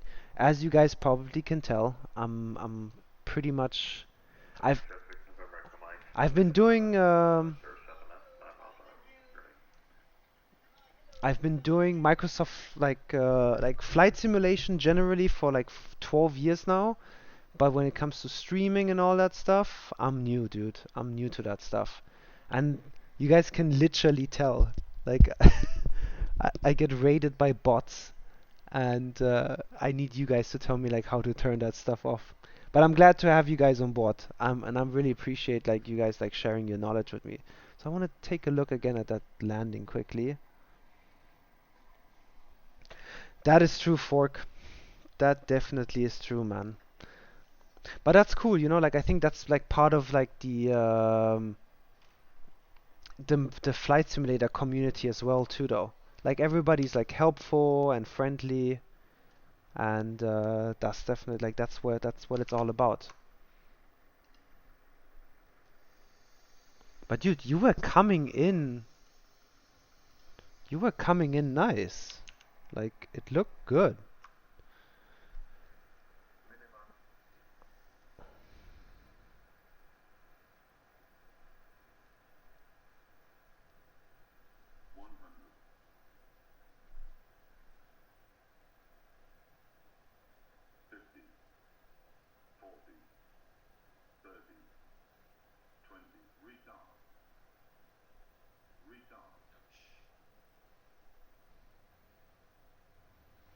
Yeah, I think you flared.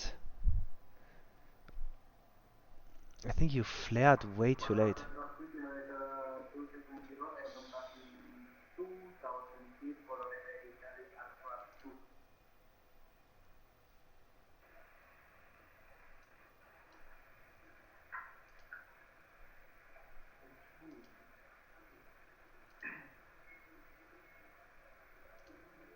Dude, but if you managed to land that thing with like with those frames, man. But as you said, like they probably were better than the actual like stream. Yeah, I think you know the best thing like for some reason I'll tell you guys this too though. Like you gotta like you know with the aircraft you get used to it like how it behaves. Like the diamond that I'm flying right now, like when I was flying the DA40, dude, I was greasing those landings. Like I was pretty known in my flight school for like doing like the softest landings with that thing. But then when I switched to the DA42, dude, rough. Like multi-engine landings, they definitely like they just required a different ballpark, different characteristics, and I had like you have to get used to it, you know. So the best thing is like always just keep on like practicing and practicing, and like it'll definitely like come to you eventually. And we all make mistakes, you know, like even you guys like you guys definitely know that even in real life, like you fly with whatever airline you fly, there's some days the pilot just slams it down, man. Sometimes it's the weather, sometimes it's something else. But like for example, for me right now, it's been a week now that I have the Thrustmaster Boeing TCA yoke, and before that I had the Hotas. And it's a different like it's a different feel now on the yoke. It's a bit, you know, like the aileron axis is a bit different because you kind of like twist it rather than like pulling it like like a stick. You know, like how Boeing and Airbus are different when it comes to like the aileron control, for example. And the way like the strength that you have to put in, it's still like it's again like it's different, and I'm still like it's still taking me a little bit of time to really get used to the yoke.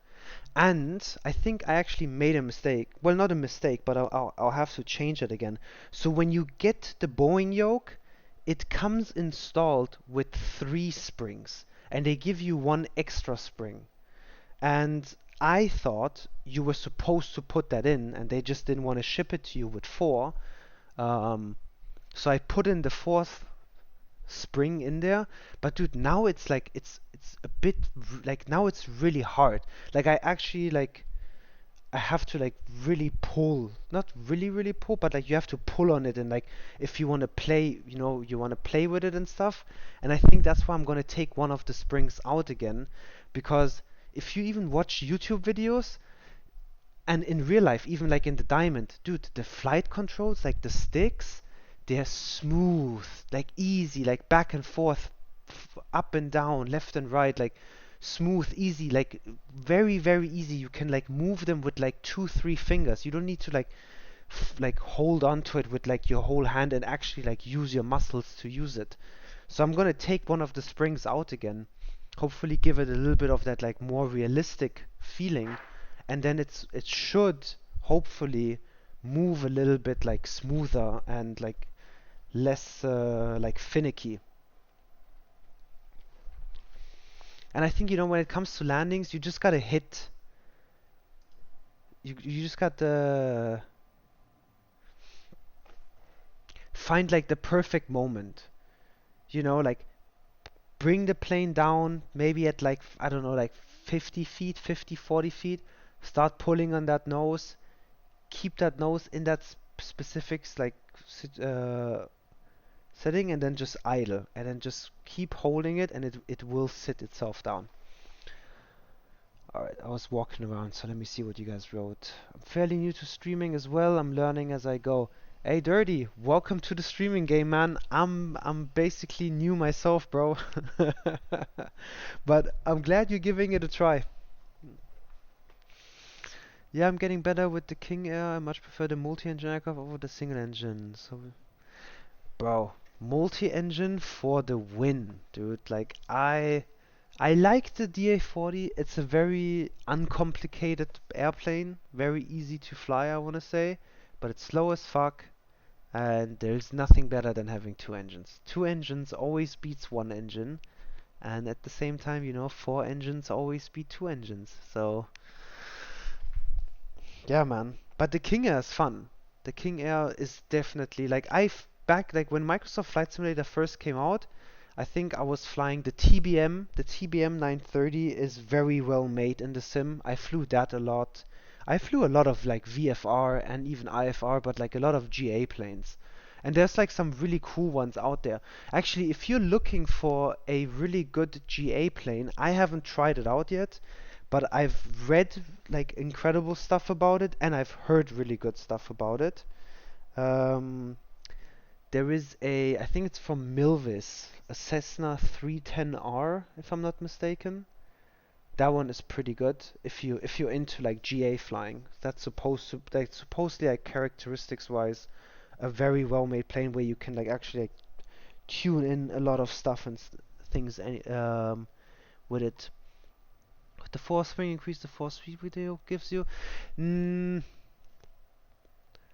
Kinda. I wouldn't say like it really. I wouldn't say that it's like oh wait, what? It's a bit too simple for me personally. I need to get the campus fund event reverse. I'm going. Yo, Fork! Have a good night, my friend. Hey, thank you again for the sub. I appreciate you, bro. Thank you for tuning in, man. And you have a wonderful day, man. You take care of yourself, and I hope I'll see you this weekend on the stream. Like I said, man, tonight I'm gonna be streaming Frankfurt Fridays. It's gonna be fun. And if you're down, come join. Let's fly together, man. It's gonna be a hell of a ATC. You have a good one, and thank you again for the sub, guy. You're the best, bro. Alright, let's see. With the force spring, yeah, it's kind of like force feedback, I would say. It's just there's a lot of pressure on it at that point, and then you really have to use your muscles. Like I have to use strength to pull on it, which can be good, but at the same time, I think it just makes it a little bit unrealistic. And I read in like a couple of videos that people are using that if their yoke is too like loose, then they put the fourth one in. It's just a bit too simple for me personally. Dude, I'm not gonna lie, like the DA40 is a pretty how do I say that? I don't want to be disrespectful to the DA40 because I have many hours in that thing. I think simple is actually not a bad way of putting it. It's very boring. it does everything, you know, does everything you need it to do, but it's boring. It's not exciting. It's definitely not an exciting plane. I'll say it this way, man. And I think that's what a lot of people like miss. You know, I think a 172 has more character than a DA40. But with a DA40, for me, you know, I'll tell you how it is. I think that's the best way I can explain it. Um, the DA40 for me is like a German car. You know, like a Mercedes, like the old Mercedeses, you know, or like the old, yeah, I would say like an old Mercedes. Indestructible. Like, I have faith in that thing. A lot of faith. Like the DA40, I wouldn't worry about like engine, you know, engine issues or things failing on it. Like if it's properly maintained, I'm good with it. But I'll get you though.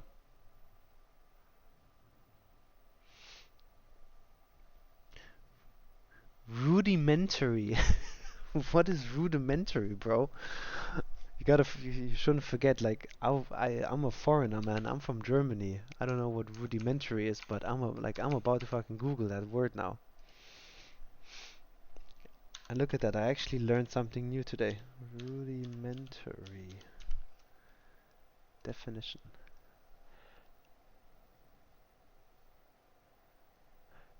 Involving a limit to basic principles. Yeah, I think that's actually the best way to describe it.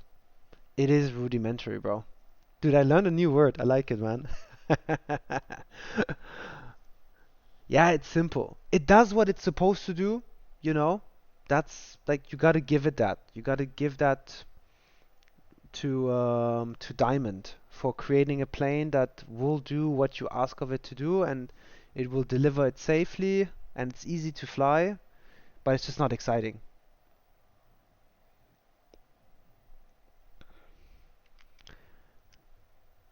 Dude, that's the best way, man. Like, I'm entertaining you guys with some flying, and I'm actually learning something myself. So, fuck yeah, man. Like, let's definitely keep it going. All right. Now it is definitely way later than I would have liked to stay online. It's 2 a.m. here in LA. I definitely have to like get going. Um, I'm gonna go hit the sack, man. It's 2 a.m. I gotta wake up in 7 hours. I have a flight actually tomorrow. Oh no, wait, tomorrow is Friday, not Saturday. Saturday I have a flight, right? Let's quickly check the calendar.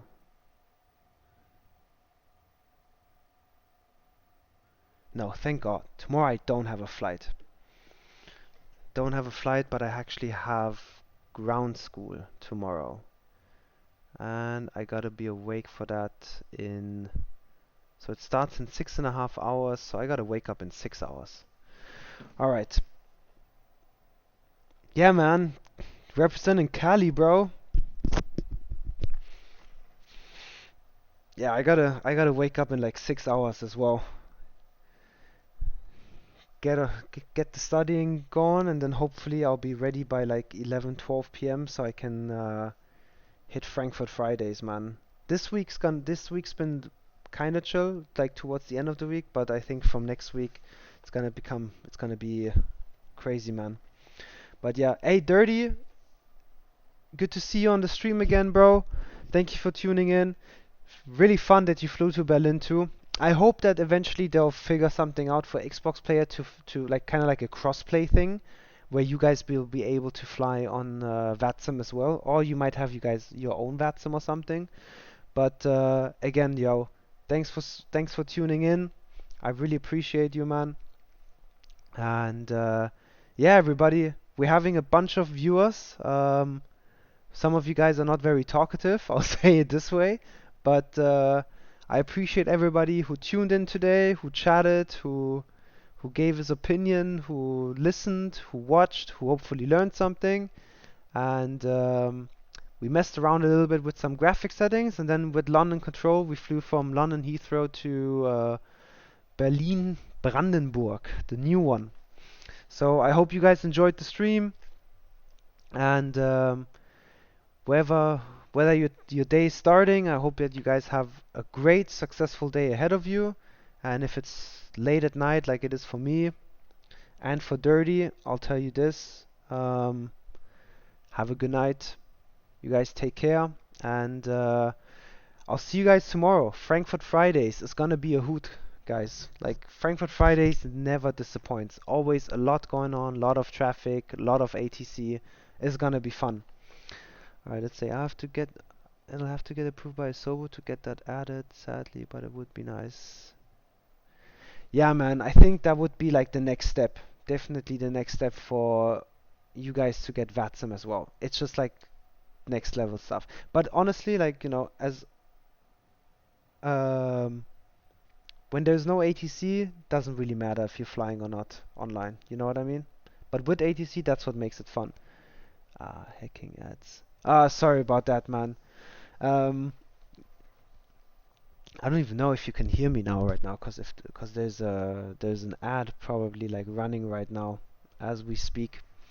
But if you're back, man, yeah, I'm figuring that stuff out too. Like, it was set to like 90 seconds, and I changed it to, I think, like now it's 30 seconds or something, or 60 seconds. I'm not quite sure, but I'm looking to get feedback from you guys. What you guys prefer, what you guys think is the best. Like, longer intervals, like longer ads, but that like further spaced out, or shorter ads, like closer together or something.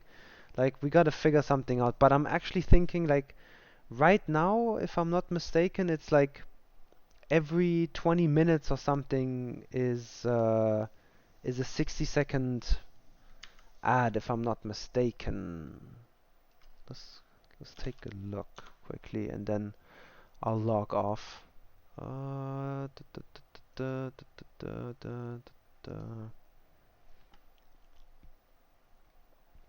This is the time where Dirty Phoenix just goes offline. He's like, fuck these ads. I'm over it. Let's see, where is it? Settings? Yeah, affiliate. There we go.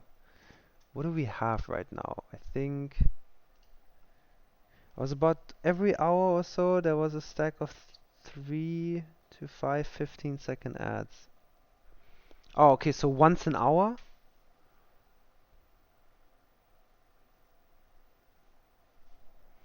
It was about every hour or so there was a stack of 3 to 5 15-second ads. 3? Why is there 3? I mean, right now I have...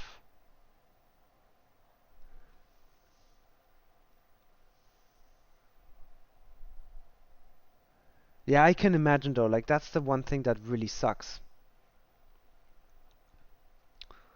What if we... Because right now I have it spaced out to every 15 minutes there is 1 minute of ads, but I think I might, like, I'm just gonna space it out maybe to every 20 minutes have a minute of ads. I think that's maybe not a bad idea.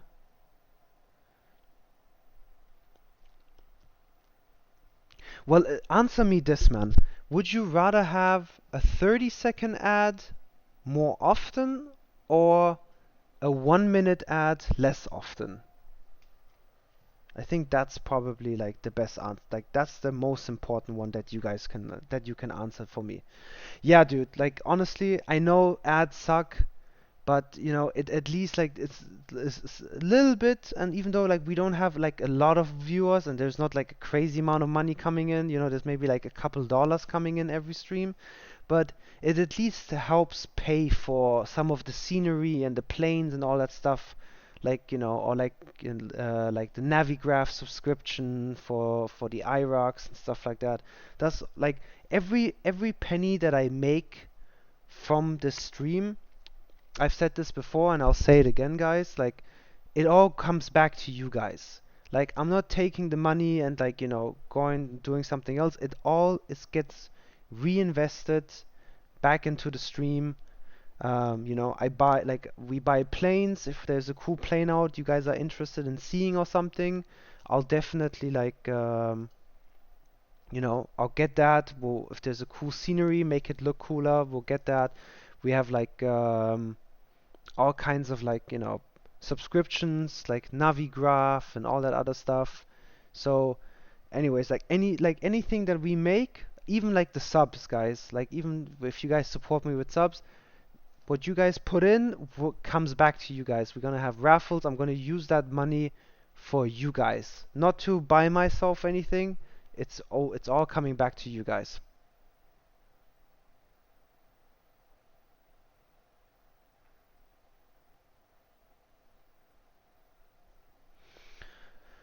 Honestly, I don't mind, but the longer ads less frequently might keep the viewers longer. Yeah, that's what I'm thinking too, because pretty sure people get like frustrated with like ads happening like all the time.